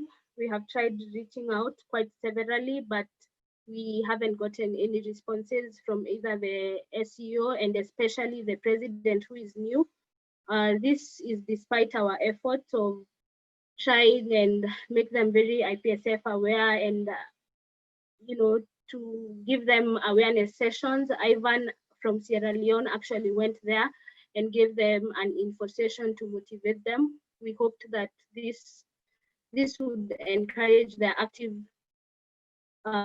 participation. Or IFAN, okay, it will be changed. So please change to IFAN. Sorry, we are confusing with IFAM Guinea that are not members yet. So yes, we still didn't receive the report, and that's why we have 19 reports submitted. So that was the motivation, and I'll now open the floor for discussion. And parliamentarian system, the parliamentarian system needs to change to IFAN Guinea.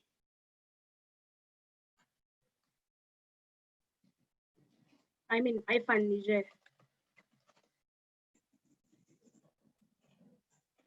So I'm opening the floor for discussion. So the name of IFAN Guinea also needs to change on the voting system.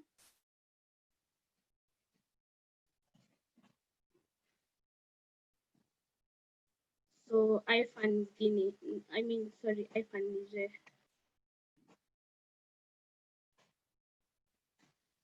Yeah, so please change that on the voting system as well. And the floor is still open for discussion. I see no comments, so we'll proceed to voting. Elena, please let us know if you've been able to edit that.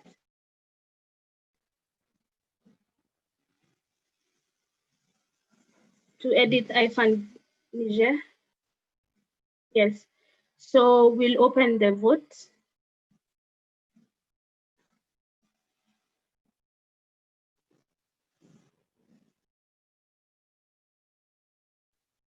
Let us know when it's open.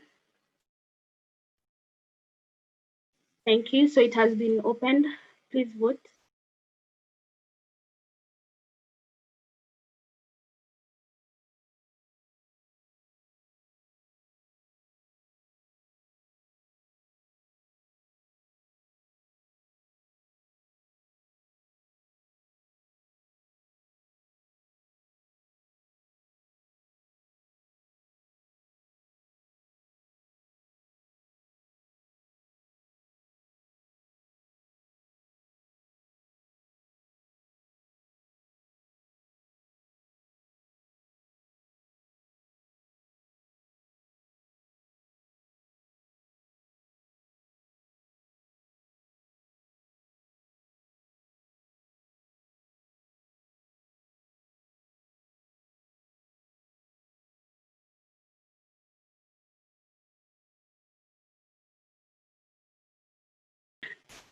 Please let us know how many people have voted so far.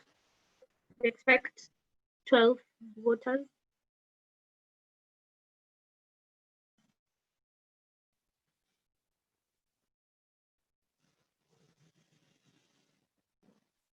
Four have voted, so 8 more to go, please.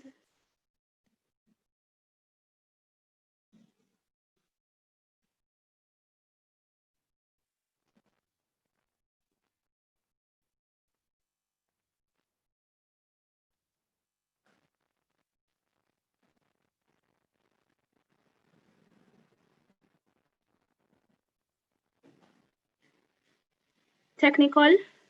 Yes, Therese? Yeah, sorry, I think I'm facing some problem on the voting system right now.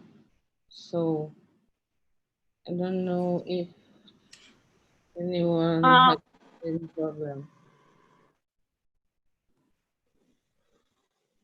Yeah, that's it. We're having a problem on this voting system right now. So what's happening? So if you want to submit, we are still having the full names of the association, and then it's go back to the voting again. So it's not submitting. I don't know why. Okay, Ahmed, Pamela, is it the same problem you're facing? Okay, so we will have to reduce the writing and we'll have to create a new vote. We'll have to change it to this. The 9th IPSF AfRO Regional Assembly accepts and adopts the 19 annual reports of IPSF AfRO member organizations. Yelena, please let me know whether you'll manage to do that. I think they're voting with their phones or something. Teres, Ahmed, and Pamela, are you voting with using your phones?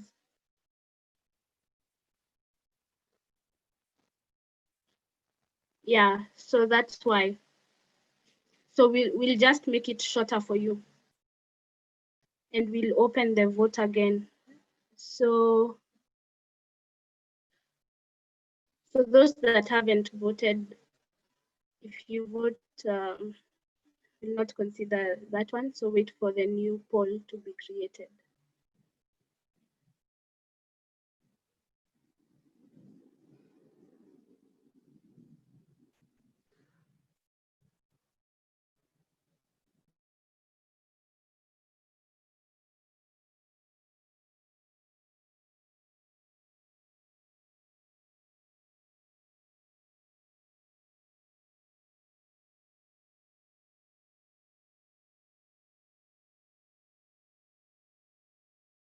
So we are waiting for the vote to be created.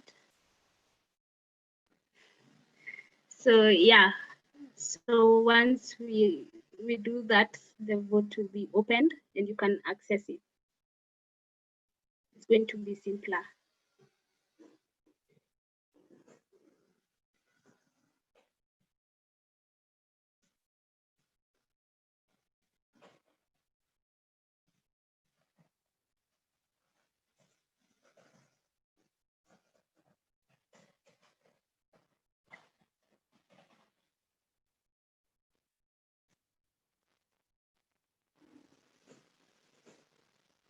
So the 19. So this the 9th IPSF AfRO Regional Assembly accepts and adopts the 19th annual report of IPSF AfRO member organizations.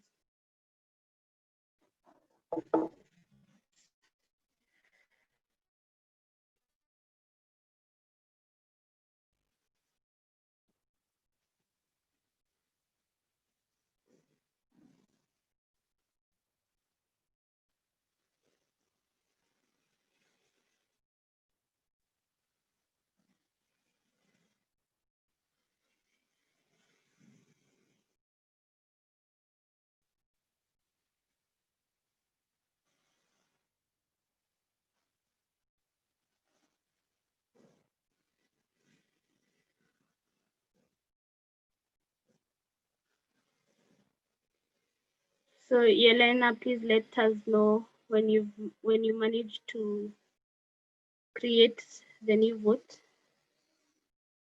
I've sent you the wording.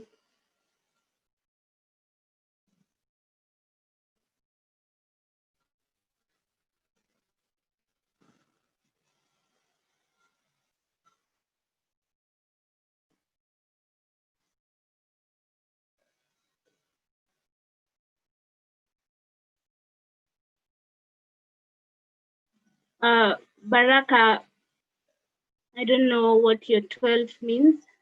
I don't know what the 12 means. Is it a technical? Is it a new comment? Is it your number?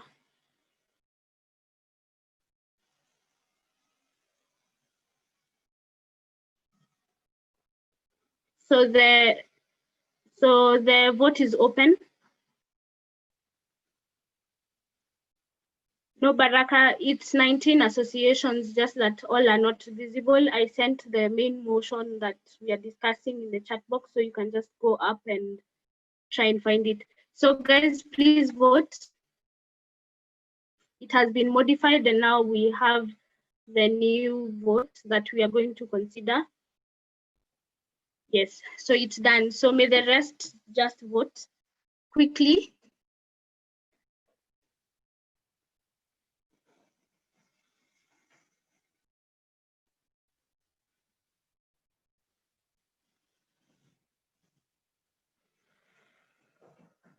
So how many people are we missing?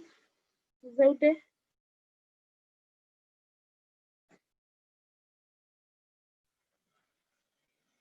Thank you guys. Please vote ASAP. So one person, is it IPSA Rwanda? Because Yvette, I'm not able to reach Yvette or anyone from, okay. Okay, so UPSA Uganda, you haven't voted. And I need someone to help me in the waiting room. Lillian, are you there?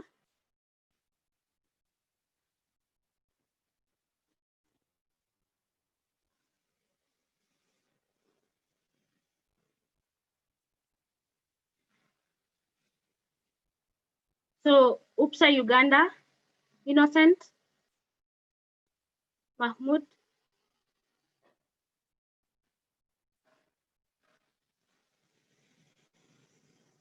So are we still having one person who hasn't voted?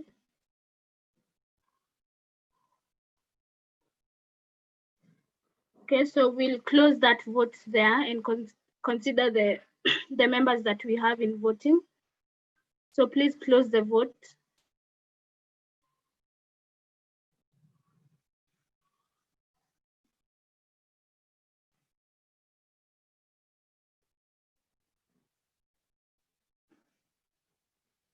So close the vote and let me know how many.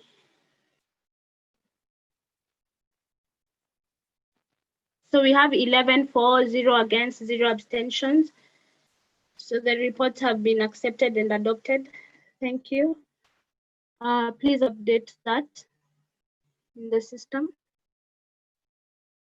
Congratulations to all CPs that submitted the reports.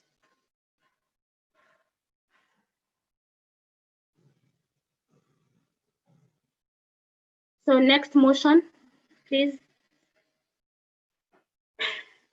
Yeah, so I will have to transfer my chairing to Ike so that I can give the AfRO financial report. Ike, are you there?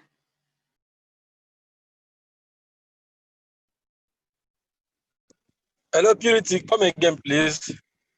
So you need to chair so that I can give the financial report, the AfRO financial report. And official delegates and observers, you have access to the financial reports. Please have a look.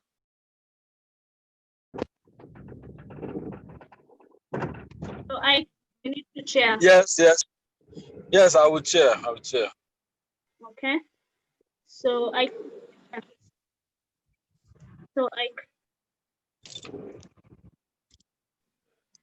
Hello, please a moment, Purity, a moment, please.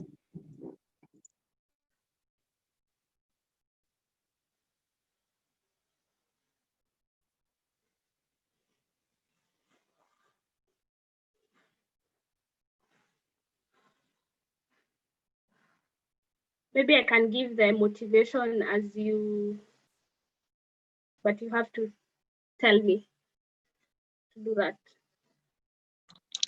Okay, you can go ahead, Purity. Okay, so I'll give the motivation behind the financial report.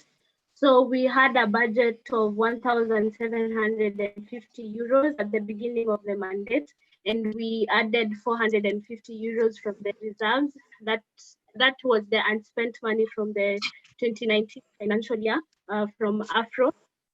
So we had a total of 2,200 euros.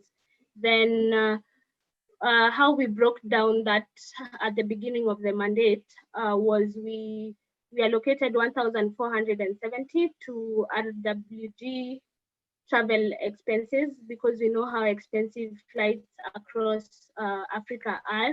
And yes, this would be in form of reimbursement, and it's not an assurance that the full flight would be reimbursed. So it's only partial reimbursement. Then 240 euros went into the project grant, which we called for applications, and we had 2 winners, UPSA Uganda and GPSA Ghana. So UPSA Uganda got 140 euros and GPSA got 100. Then we had allocated 60 euros for the regional awards. That's the best CP of the year, best SEO of the year, and best association of the year.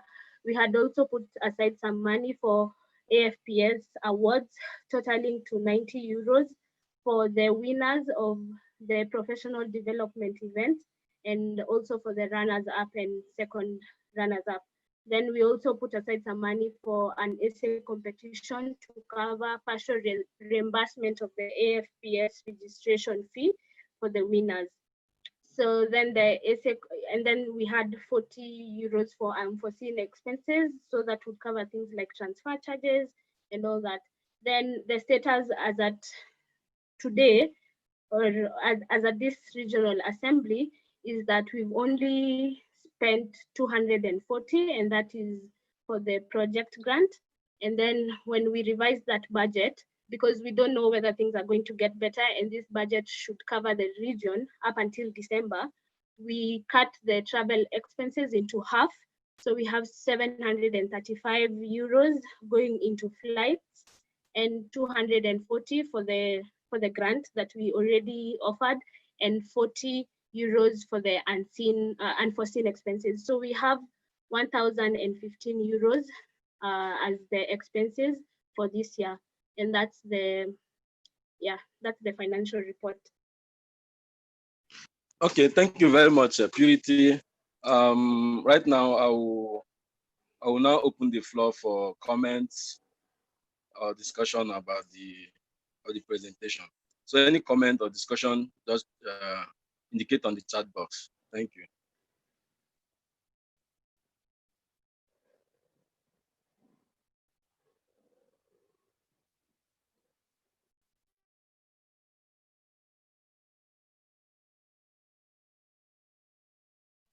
So there's a comment So, from Isaac. Isaac, please, you have the floor. Thank you. Isaac, GPSA Ghana. I had wanted the financial report to be displayed on the screen whilst she was giving the motivation, but it's fine. I think she did a good job explaining very vividly. Thank you.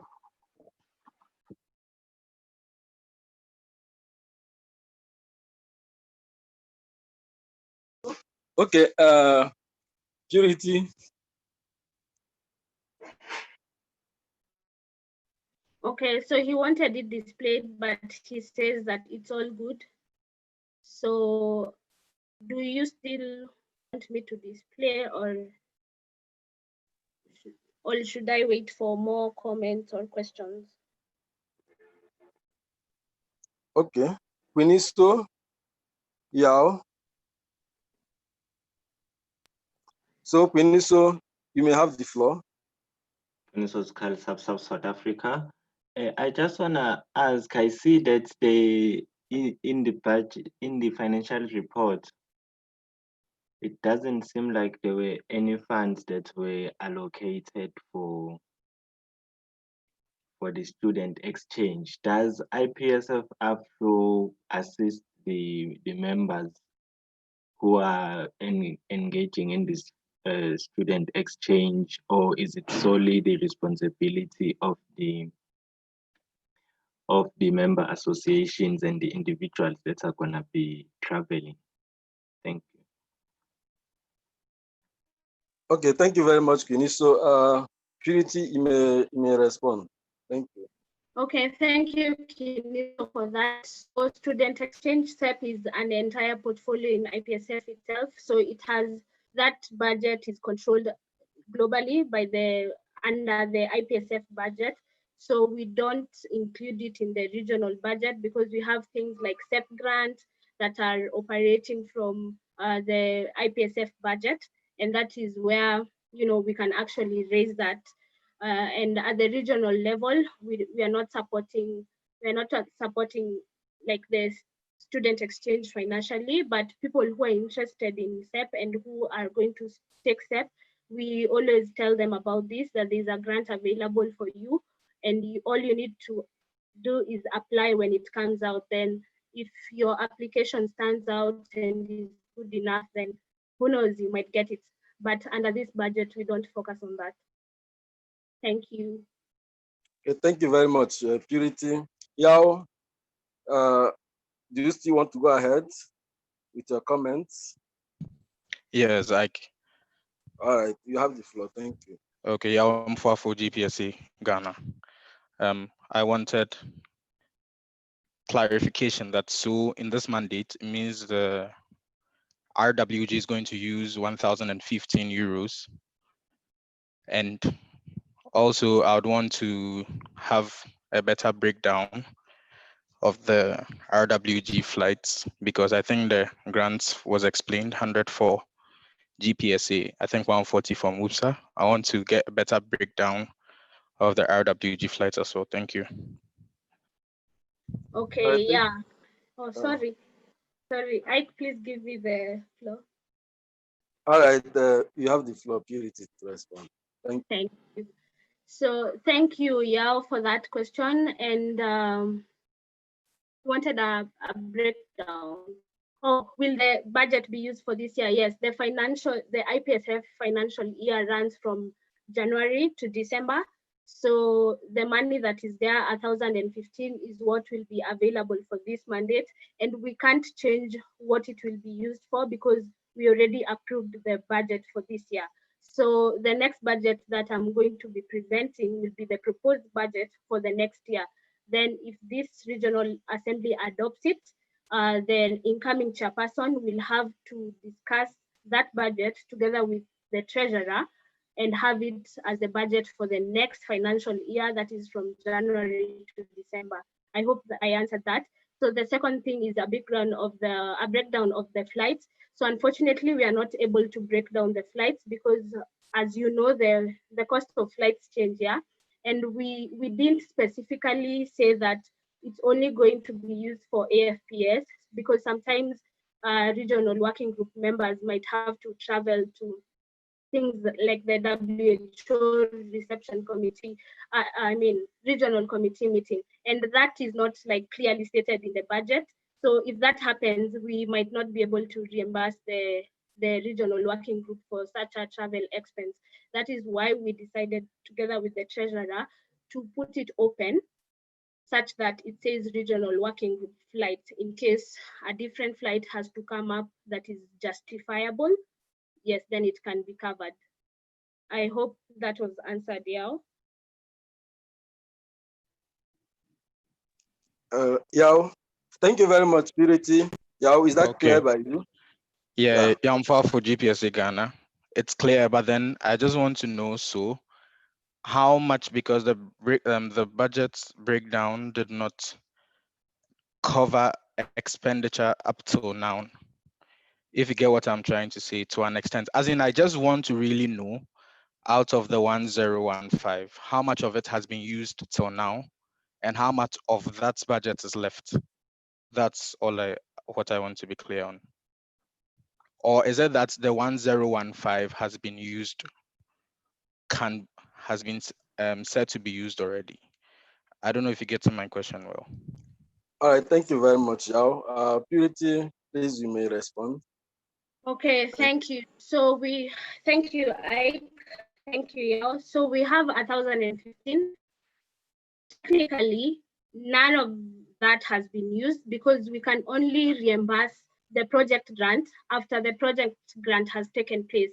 And we have to also note that GPSA will also receive the money when UPSA Uganda will be reimbursed. So the treasurer will be doing the reimbursements at the same time. So after these projects have been executed, that's when the transfer will be made, and that transfer has to be made this year. It can't be made next year. So we are assuming, because we've already awarded that, we are assuming 240 has gone into project grant. So what is remaining? We are remaining with 775. Yes, 775, and 40 of that is going to unforeseen expenses. So things like transfer charges.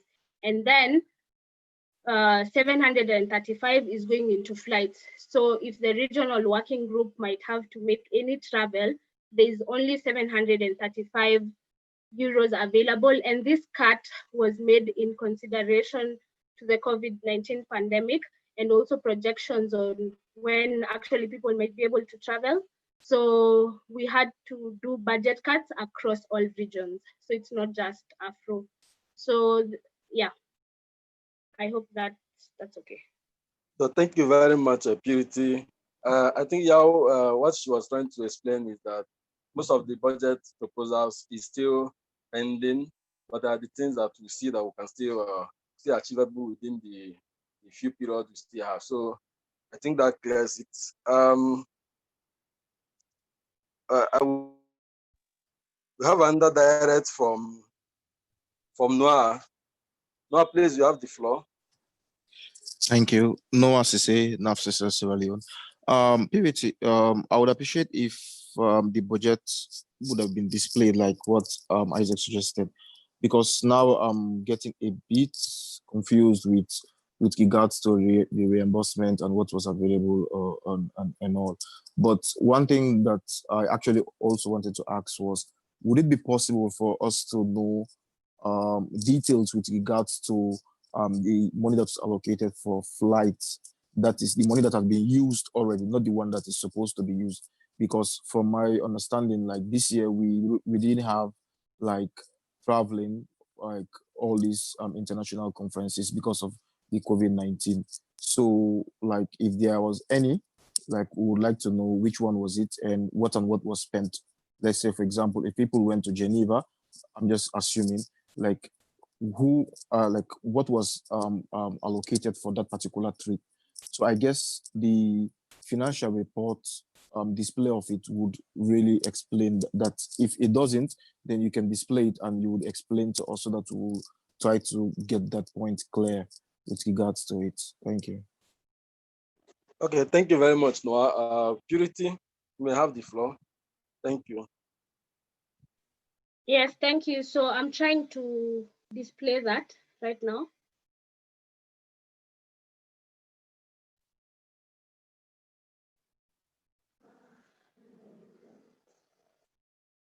So I hope you can now see.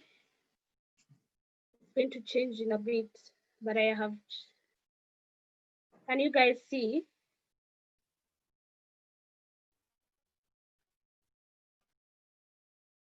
The reports.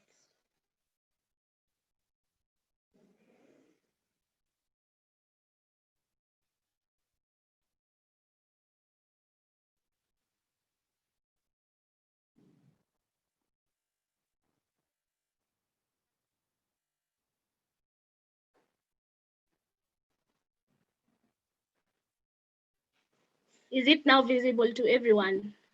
Yes, Purity is visible. Yes. Thank so, you. Noah, if I can remember the question, I'm sorry because I was trying to display it, is the breakdown of the flights. So we haven't used any money for the flights. And I think the only external things that we've been able to travel to is maybe for myself is the executive committee meeting in Den Haag, Netherlands. And that is not covered under this budget. It's covered under the IPSF budget because we are members of the IPSF Executive Committee. So reimbursements were done from that budget for that travel expense, to be specific. And the other travel that was made was to Dar es Salaam, that I also made, and that was covered by the host organization. So no IPSF money was used for that. And then I don't know if we've had any other international travels because this thing came around in March. So we haven't really had any other travel expenditure. And therefore that's why that is still zero, but we are revising it to 735 in case another travel expense comes up for the new regional working group or for this regional working group. So that's why it's under 735. So I'm not sure whether I have answered that question well. And it's very hard to break down the flights because, like I said, flights change, the cost of flights change. And if we put a specific amount or we say this is the only amount that is going to be used, then that can't be changed. So we actually had a very difficult case last year when a small amount was put and it absolutely can't change once the budget has been approved. So that's why we opted for this system, because you can at least, change it based on the motivation behind that regional working group travel expense. But if you just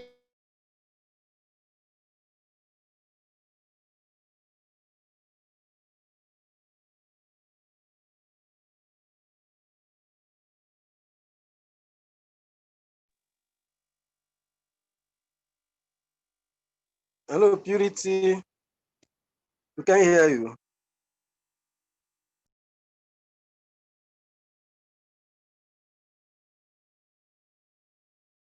Okay, so as she tries to reconnect back, I think Noah, are you clear with what she was trying to explain?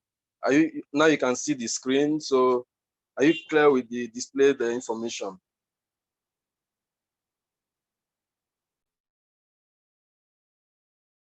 Okay, perfect. So, do you still have any other comments? Do you still have any other comments? All right, so we'll proceed to voting on the motion on the budget of the RWG 2019-2020.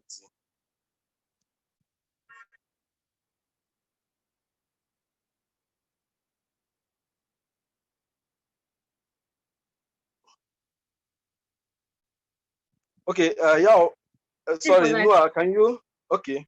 Noah, you have the floor, Noah, what do you want to say?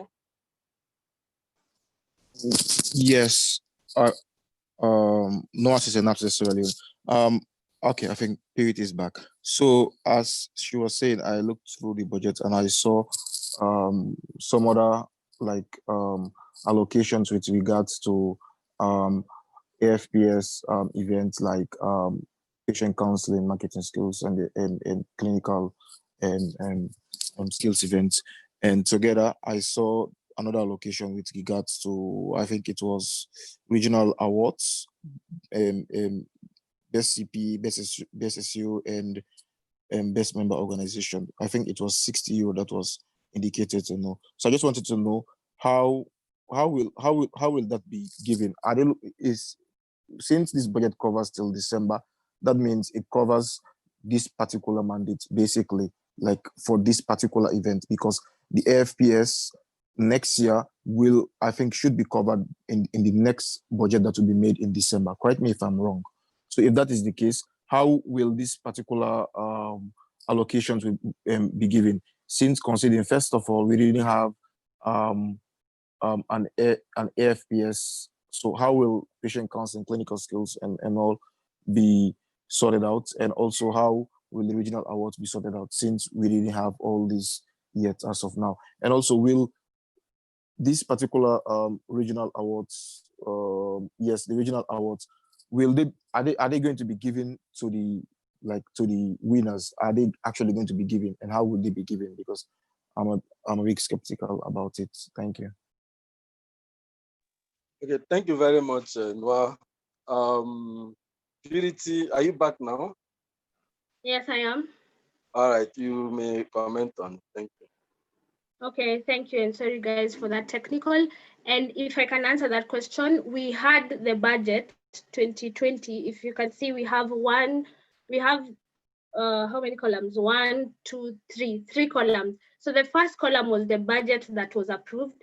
The second column was the budget as it is right now, and the third one is for this period from now on going forward. So we realized that it might not be the most feasible option of having 60 euros being transferred, maybe. So this would mean 30 euros being transferred to an association. That might entirely be the transaction cost. So there's no need of losing money for this, and therefore we won't be giving these awards. And that's why you have 0 in the third column. So we are not giving those awards. And also for the PCE awards, AFPS awards, those are not going to be given because we don't have AFPS. So this was accounted for in the proposed budget that I'll be presenting after this. So what we have as of now, we have the flights, the project grant, and the unforeseen expenses as the expenses expected this year. All right, thank you very much, Purity, for your submission. Noah, are you clear with the explanation?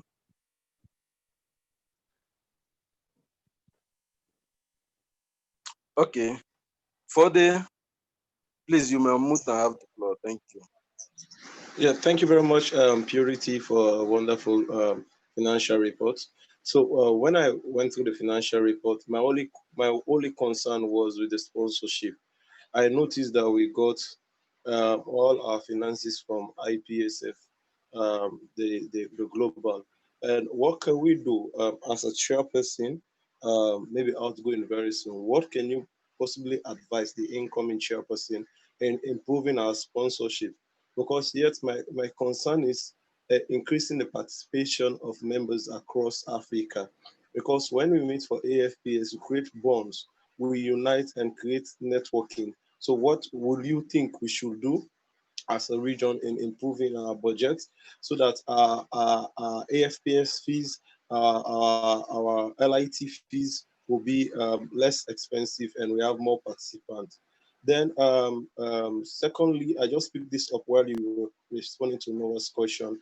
I think maybe you might have agreed on canceling the awards, but there is a yearly membership fees that have been paid for by various associations. So what I was thinking, if those 30 euros or whatever amount that they've won as individual association and people, they can put it as on as a credit to the IPSF account. So what will happen now? Like for example, Sierra Leone, in case we have an award, we already know that we have 20 euros at the IPSF bank.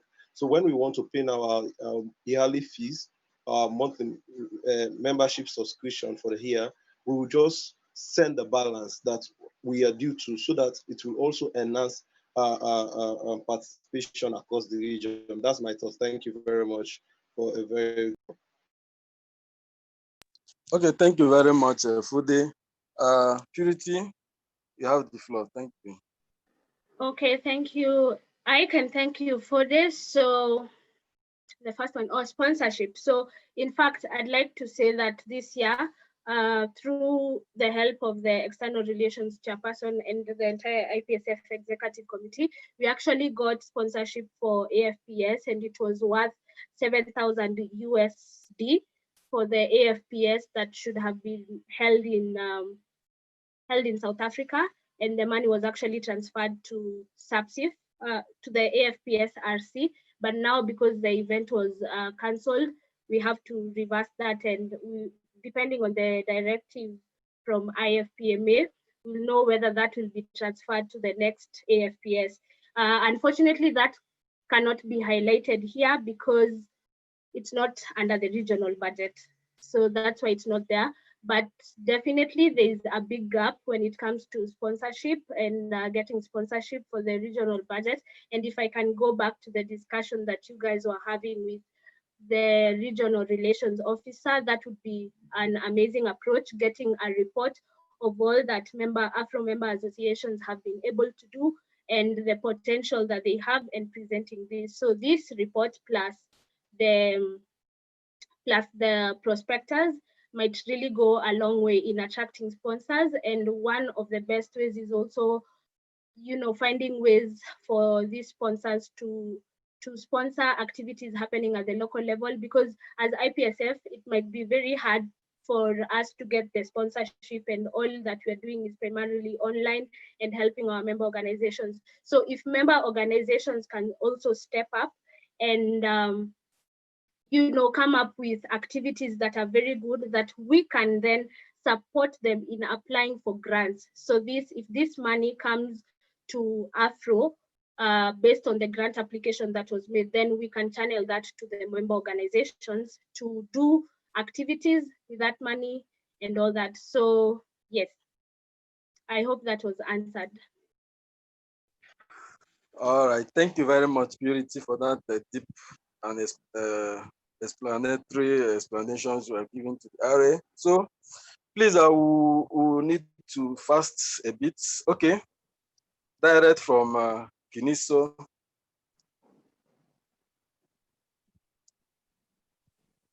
Princess Carl, South Africa. I just want to emphasize on the point that Purity was talking about now. I see that a lot of people are concerned about the sponsorship, that it's usually difficult to just get a sponsorship for AfRO if we are doing the campaigns online, because when you approach people, it becomes more of a challenge.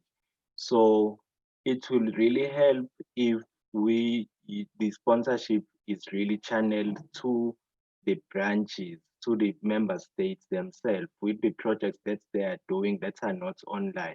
So one of the reasons sponsorship was zero this year is because first and foremost, most sponsorship that we were going for was focused more on the AFPS, and since AFPS was cancelled, then most sponsorships then has to be subsequently cancelled, because we had already gotten like a number of sponsorships for that. And secondly, if we are then doing things online, it becomes difficult to justify why should companies give you money for you to do an online campaign, and we were not in a position to force people to go to physically to have physical campaigns because of the situation that we are in. We had to be conscious about the health of the people as well. So that was one of those are some of the challenges that we face. That's why you see sponsorship there being zero. It's not that they technically went there, but most of them were channeled for the AFPS. And since AFPS was cancelled, then it became a challenge to account for the money. We had to cancel the agreements that we had. Thank you. Okay, thank you very much, Kini. So for the Navesel, I think Isaac should go first because it's a direct.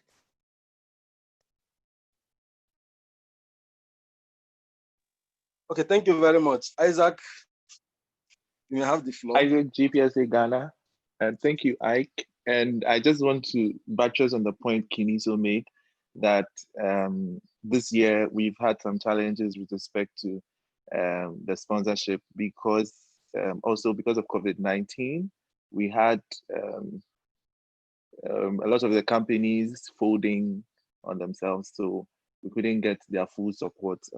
And of course, because the AFPS itself did not happen. And then beside the fact that most of our campaigns are online, so people aren't going to give money.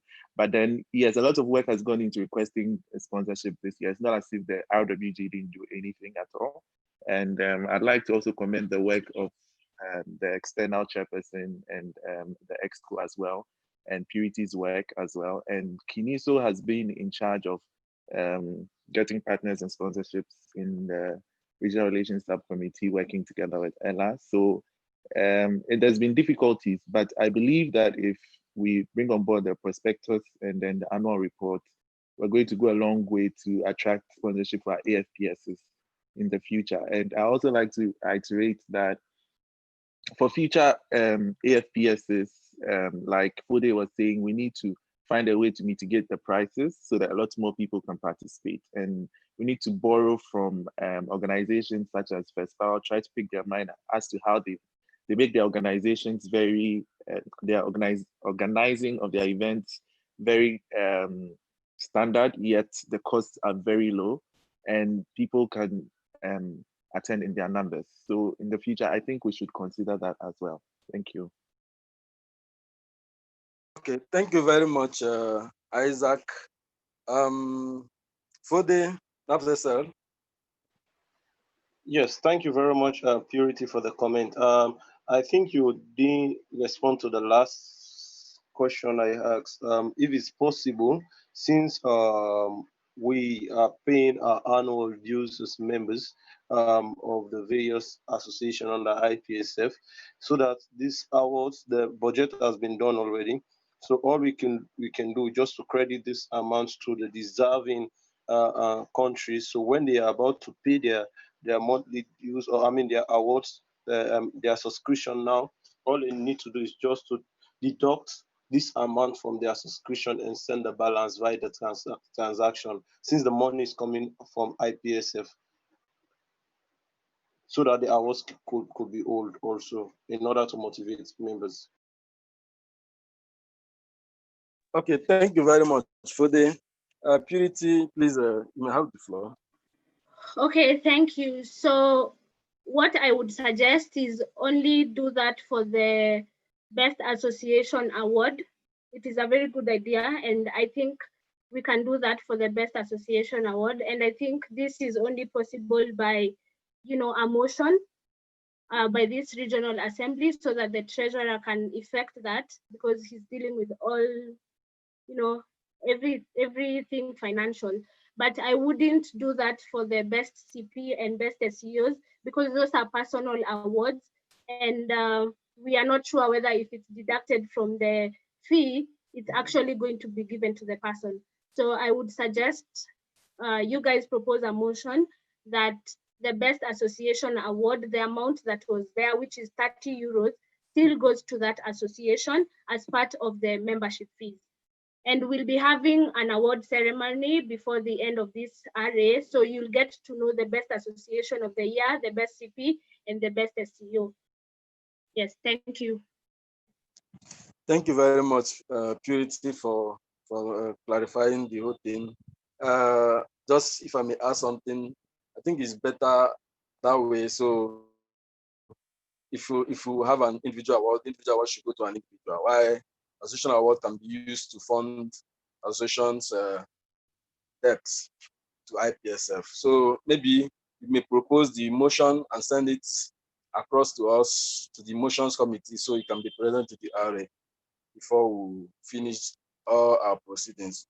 So thank you very much, Purity, for that. I don't know whether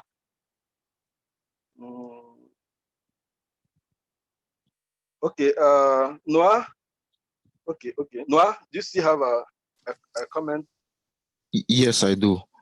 All right. No assessor, NAPSSL Sierra Leone.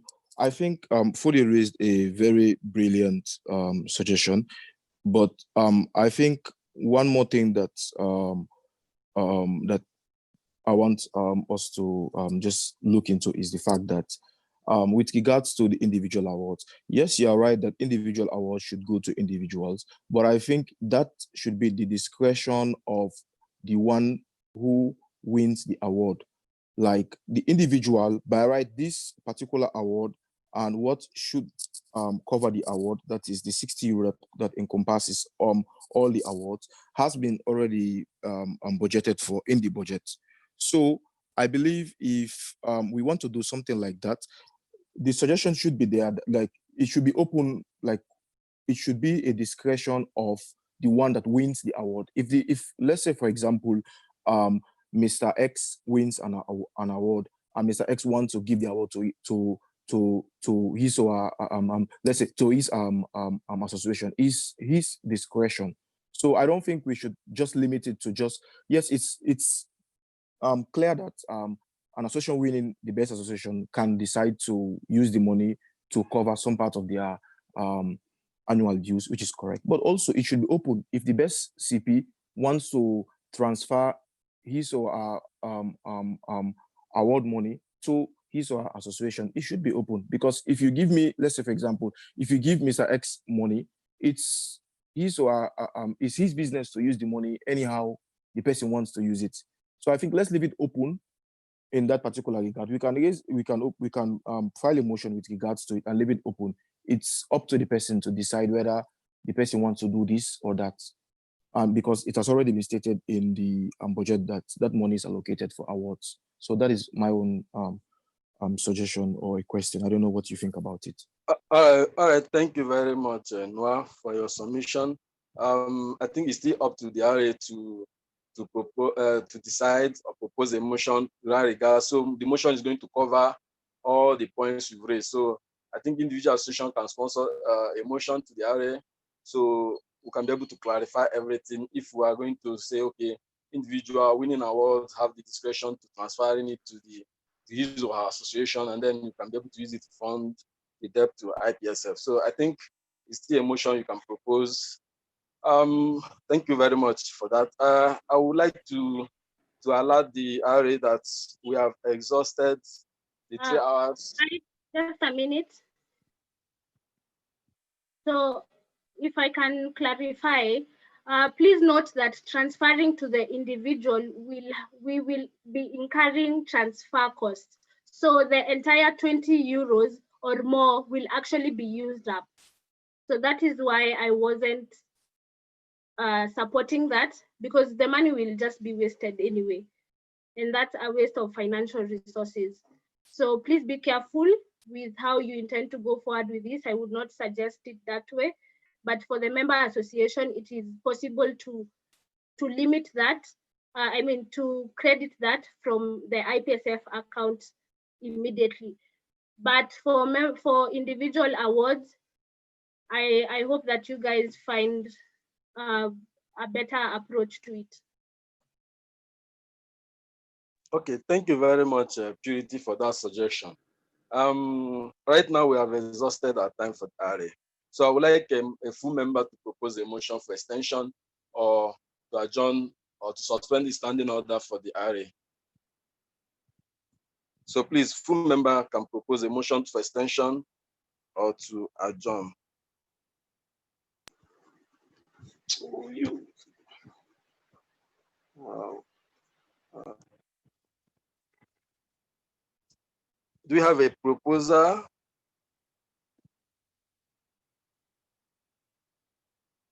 Okay, UPSA Uganda, you have the floor. Okay, so this is Nakugova from UPSA, Uganda. I propose the motion to suspend the standing orders. Okay, thank you very much. Please, can we have a seconder? Okay, I first. Okay, thank you very much. So at this point, we will be stepping down. Okay, we'll be going into votes. So please, we need to vote.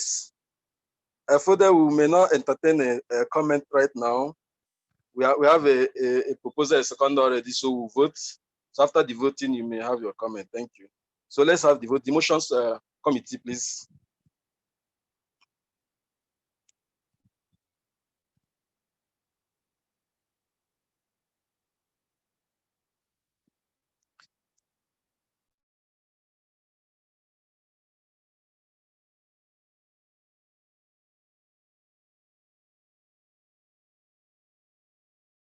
Okay, thank you very much. I will now open the floor for discussion on the motion to suspend the standing order.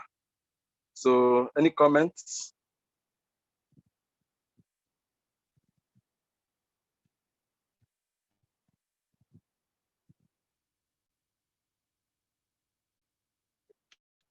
Janana, can you hear us now? Yes, Yelena, IPSF Secretary General. So we cannot open any discussion during voting procedure, and I already opened the vote. And we can also not vote on the suspension of standing orders until the vote has been conducted. So we can only vote on the suspension of standing orders after the voting. Thank you. Thank you very much, Janana. That was also my own thinking. Okay, right now, please, may we have the full member association to proceed to vote? According to the motions committee, the voting platform is open. So please vote to suspend the standing order to extend the time for this area. Thank you.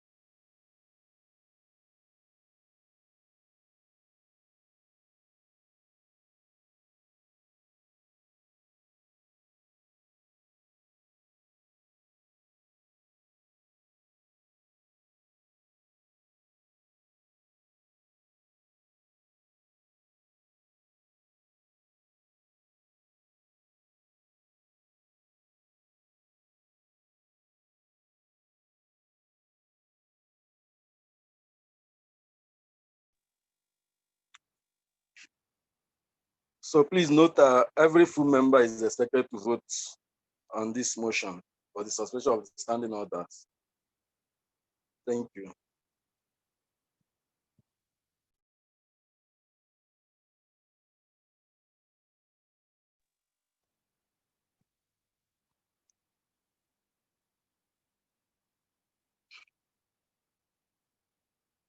Okay. Still missing, please. Official delegate of the missing association, please ensure you log on to the platform and vote so we can move ahead. Okay, for remaining.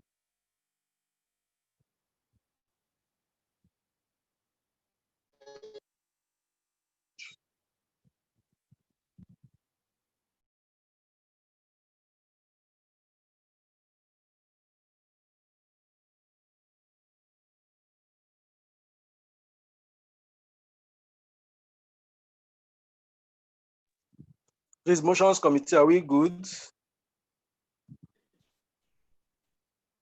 Okay, so Ike, please allow me to interrupt a bit. Okay, So okay. we have a technical. So we were we were having a procedural motion to suspend the standing orders so that we can continue with the discussion for this financial report in the next session. So Yes. Yelena? Yelena, IPSF Secretary General. So this is actually not the procedural motion for that. The procedural motion for extending the time of discussion is a procedural motion to extend the time for debate. So suspension of standing orders is not the appropriate procedural motion for that. And yes, if you want to extend the time limit now, you can with a procedural motion. I close the discussion again. But I close the vote again, but also please remember that we have IPSF e-conference starting. So if anyone wanted to join this, thank you. Okay, thank you very much, Jelena, for the clarification. So I think we'll proceed to vote on the procedural motion to suspend the standing order for this RA. Maybe we'll postpone to the next regional assembly later evening. Thank you.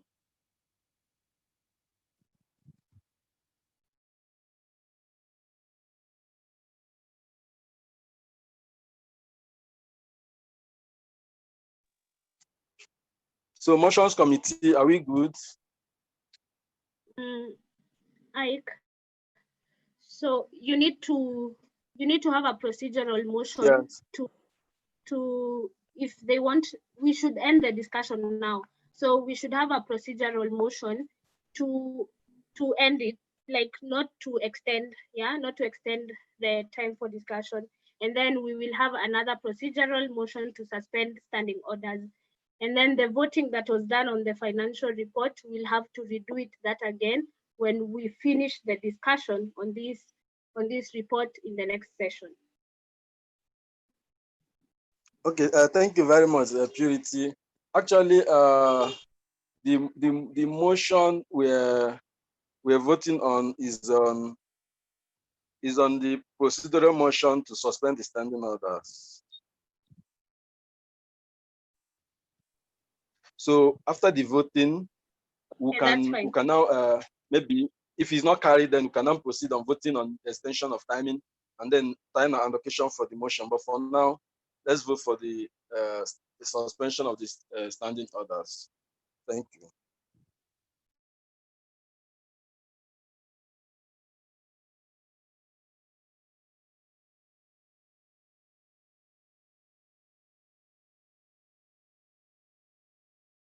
So please, motions committee, is the vote in?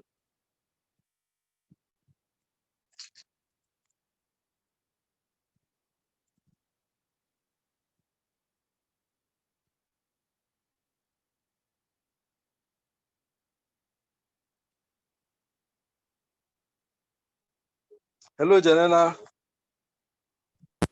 Yes, Yelena, IPSF Secretary General. So if you don't want to vote on this right now, you have to table the motion until to the next session because the motion right now is tabled for this session. So you have to first have a procedural motion to table this motion, and then you have to have a procedural motion to suspend the standing orders.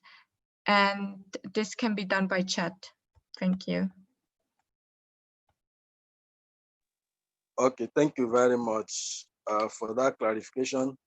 So we may have to go for chat. So did I approve that we should proceed on extension of time for this discussion? So please indicate on the chat box.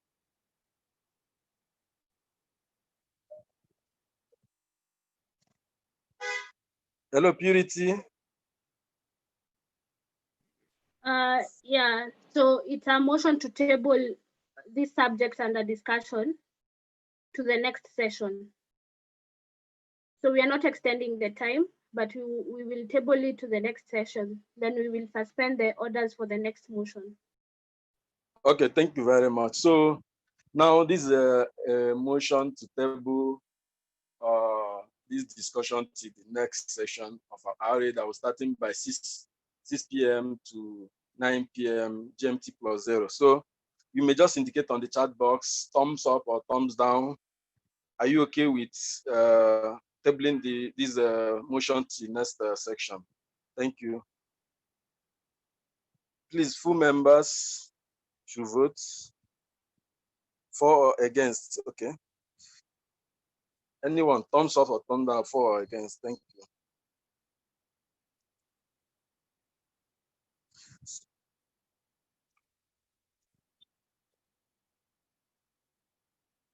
Okay, motions committee, please help me to count.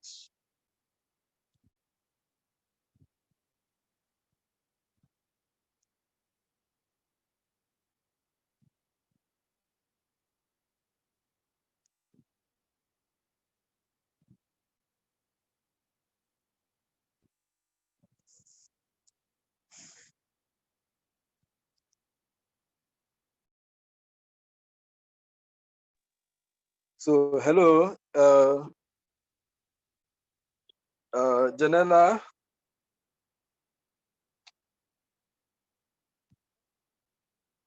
Okay, someone voted twice. Please, full members, only one person is allowed to vote.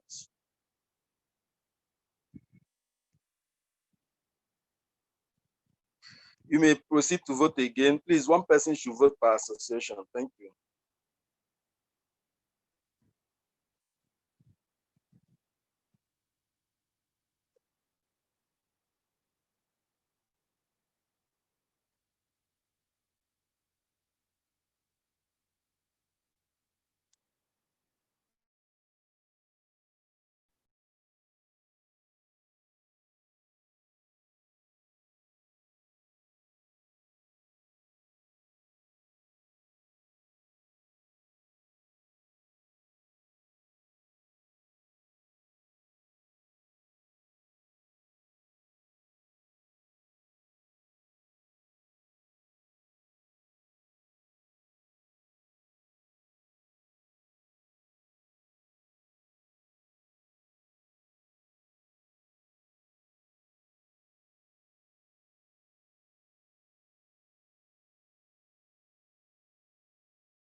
Please, let's do that quickly.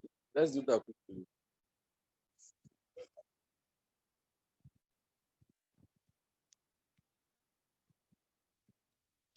So motions committee, how many?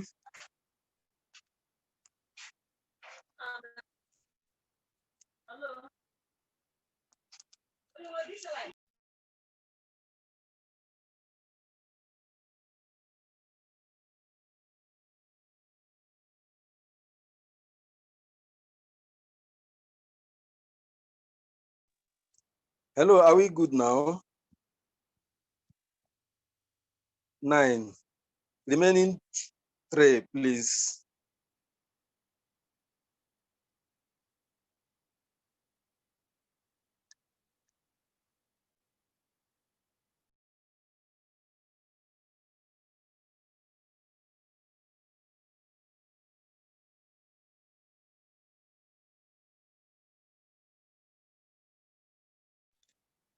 So, Janela, can we go ahead with the motion?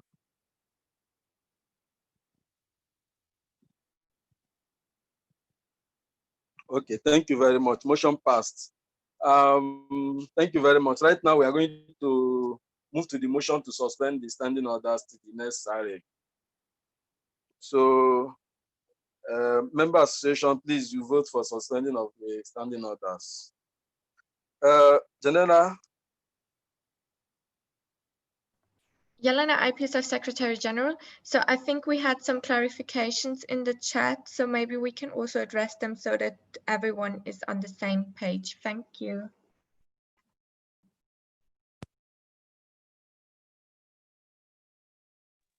Hello, please, I can't get you. Sorry. There were some clarifications on the chat, so if someone doesn't understand right now the procedure or needs a clarification, please address it now, because we can't address any clarifications during voting procedure, and we are about to suspend the standing orders and close the session. Okay, thank you very much. Thank you very much.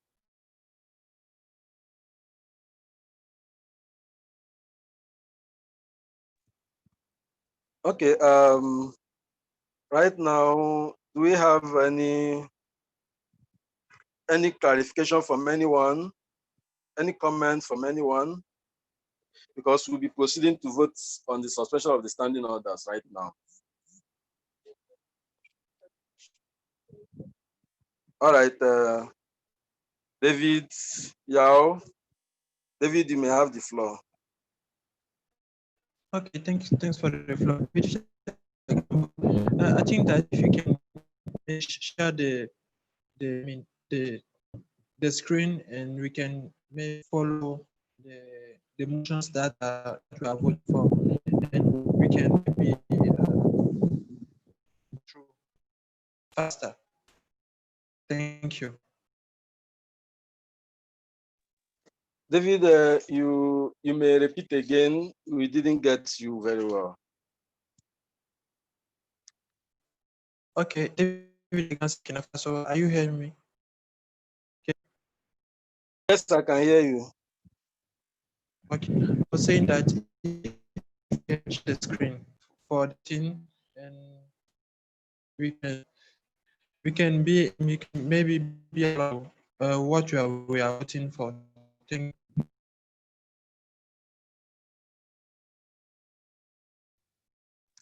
Okay, okay, about suspending the standing orders, showing it on the screen. So, Jelena, please, can you clarify on this? Is it mandatory that we must show the procedural motion for the suspension of the standing order on the screen? Okay, so Yelena, IPSF Secretary General. So procedural motions should not be disabled on the screen. It's a procedural motion, and it doesn't need to be displayed on a parliamentarian system. So we just right now voted on tabling the motion to vote for the financial report to the next session. So we will vote again on the financial report to the next session after the discussion on the financial report is closed. And so now we are about to suspend the standing orders and close the session for today for now. Thank you. Okay, thank you very much, Jelena, for the clarification. So, David, we may not have to display the motion on the screen. So we have another comment from Yao, the technical from Fofana. Okay, Yao, GPSA Ghana. I was wondering why, before the voting, we had some comments and then directs being raised, but they were not addressed. Is it that we're not supposed to comment in a time like that because it kind of affected the clarity of the voting? So I felt they should have been addressed, but I think we just went ahead to do the voting. Is that how it should be, or it was just an oversight? That's what I just want to clarify.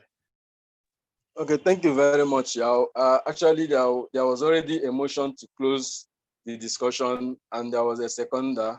So we had to address the motion before opening up for discussion on the motion. So that was why we had to wait, because actually we have discussed extensively on the motion on the table. So we resulted at time. So and a full member proposed to close the discussion for the next area and table the motion to the next area, and there was a seconder. So we have to take care of that before we open up the floor for under comment. So right now, I think that is clear.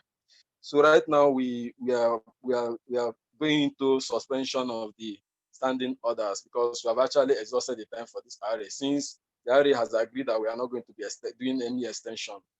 So right now we may have to move forward. Okay, Isaac. Thank you, Isaac, GPSA Ghana. Yes, I think the clarification was not made ahead of time, and it was just, I think, because Yelena had said it, people just voted because they didn't understand what they were voting for. My point was that when the motion was raised and there was a seconder, there should have been a floor for discussion because maybe someone else would have had a point with regards to that particular motion. So that's why when people give a motion and there's a seconder, the floor is open for discussion so that someone can say, well, I think we could table it to another time, but maybe we have a lot of things we need to discuss. So maybe would the RA consider extending it?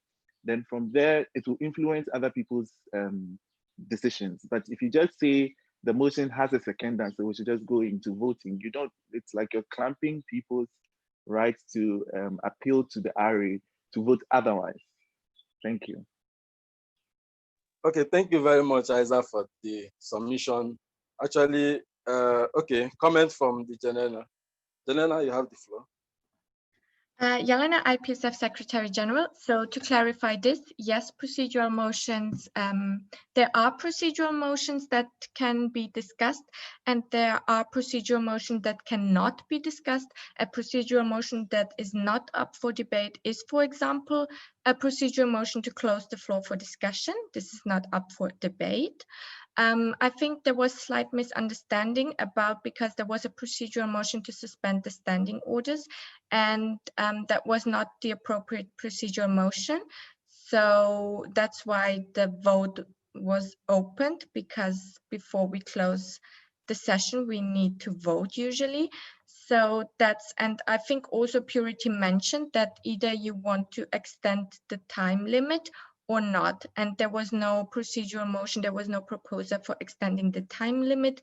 So now we tabled the motion for the next session, and we will reopen the vote for the financial report until the floor or until the discussion is closed. Thank you. Okay, thank you very much, Janela. Isaac, is that clear by you? Isaac, GPSA Ghana. Yes, I agree with you, Yelena, with the point that when it comes to procedural motions to close a discussion, it's not up for debate, that's fine. But for a procedural motion to close or to table a discussion for another time, that is definitely up for discussion. And I think most people that voted were not aware between, of the difference between the two voting. They just voted based on that. So if that could be reopened, we could reconsider that vote and explain properly what we exactly were voting for. That would make a lot of sense. Thank you. Okay, thank you very much, Isaac. We have another comment from, okay, Janela. So yes, Isaac, that's true. But also, like I said, Purity suggested to extend the time limit and no one proposed it. And then the proposal was, to table the motion. So right now we are really past the time limit. So I would rather say we should proceed and not discuss this again, because there was no proposal to extend any time limit. So my suggestion would be to just now close the session and table the motion to the next session. Thank you. Okay, thank you very much, Janela, for the clarification. Fode, Yao. Yeah, hello, yeah, I'm for GPSA Ghana. My problem is everybody clear on what we just voted for? Because it looks like there was a lot of things going on and then we just voted. Comments were not considered before we were voting, and then the voting just happened. Is the RA the one with the power is the RA, the Regional Assembly, the one with the power to decide what to do or decisions? Because I feel like this voting that was just done was not very clear enough, and we don't even know what we are really agreeing to or anything, and we are kind of being encouraged to just move with the flow, which for me is not right. The RA has the utmost power. Everybody should understand clearly what they are voting for. so that we all know what is happening. So I think right now it's just a whole lot of back and forth. If possible, we're discussing the financial budget, right? Let us continue and decide what do we want to do. Are we fine with the discussions? Let's vote and then close the meeting after this vote so that we reconvene at the second time for the day, or we want to how do you call it, close the discussion and everything and just postpone. So I'm thinking right now it's too much of back and forth. Let's just be specific on what we want to do, because this is also wasting time. We've taken a lot of minutes doing this. Let's just now be very clear on what is on the table, and let's let the official delegates decide what they want to do now. Thank you. Okay, thank you very much, Yao. Please, let me just clear something. It's actually a little technical. So what really happened now? We were discussing on the financial report, but we were caught up with time, so we had to move a motion to extend or to stop. So and there was a motion to stop, and we now move into tabling the motion, that is the financial report, to be considered in the next RA, which we just voted. So where we are now right now is that we want to now move a motion for a motion to suspend the standing order so that we can be able to reconvene later and now continue with the financial report of the regional assembly, of the regional working group. So so right now, I don't know whether it's clear by you.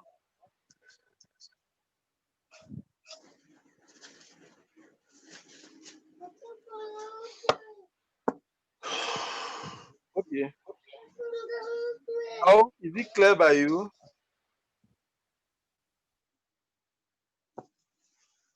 Yeah, it's clear. I just want to know what we're doing next, and then let's just get down with it and move, because it looks like right now we're taking too much time.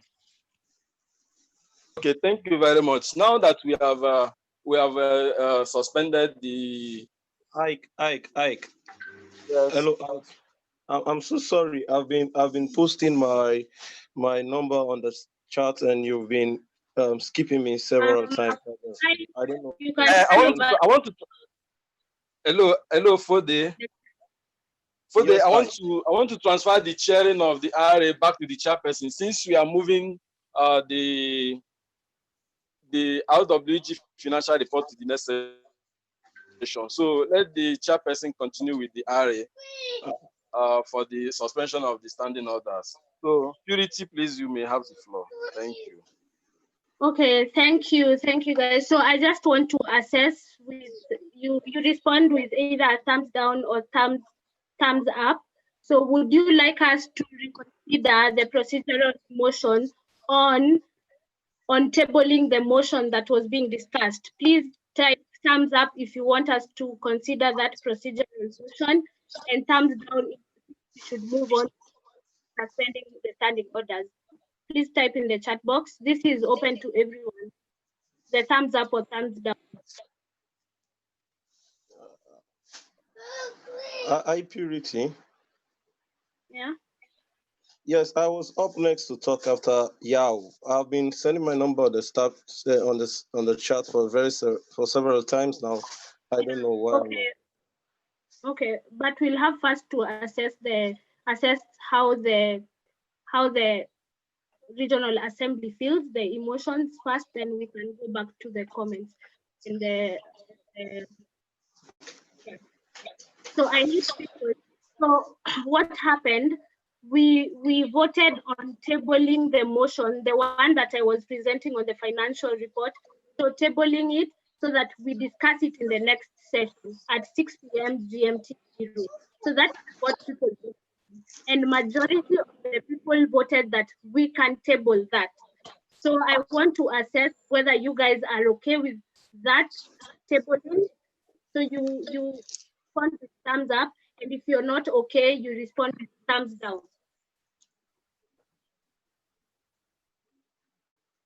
So thumbs up or thumbs down.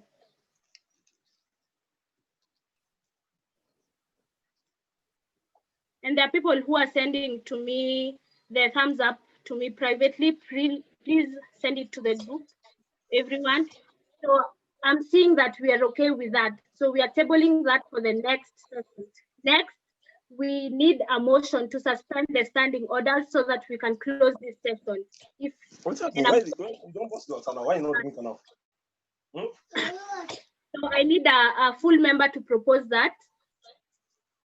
To propose that we suspend the standing orders. So this means that we won't be subject to what the standing orders say for this array. So UPSA Uganda is proposing that we suspend the standing orders. I'm opening the floor for discussion. Who wants to say something about the suspension of standing orders? Type in the chat box, please.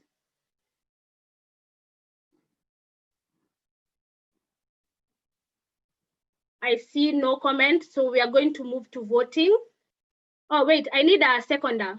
So I need a seconder for this. So Pans Nigeria, Sefa Burkina Faso has seconded that. I'm opening the floor for discussion. Do you have anything to say about the suspension of standing orders? I see no comments, so we proceed to voting. So all that are for suspending the standing orders, please type 4.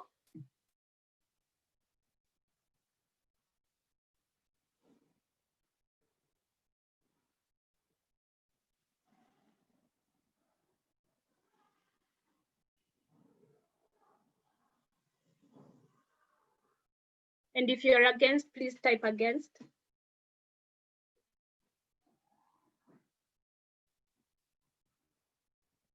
So if you're for suspending standing orders, type 4.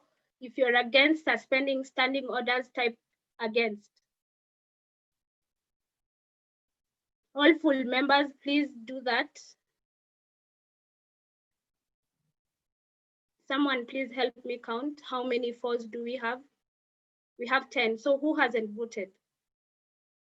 Has UPSA Uganda voted? Jonathan, you can't vote, please. You're an MIA, so 11, Burkina Faso. So who hasn't voted?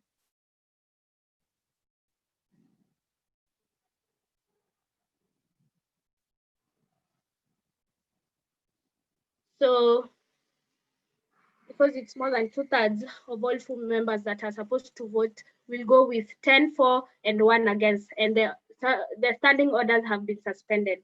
So we can end this session and see you in the next session. Yes. So I hope we are all okay. Feel free to leave and see, and if you're attending the IPSF e-conference, see you there. So see you at 6 p.m. GMT +0. The meeting is adjourned. Bye.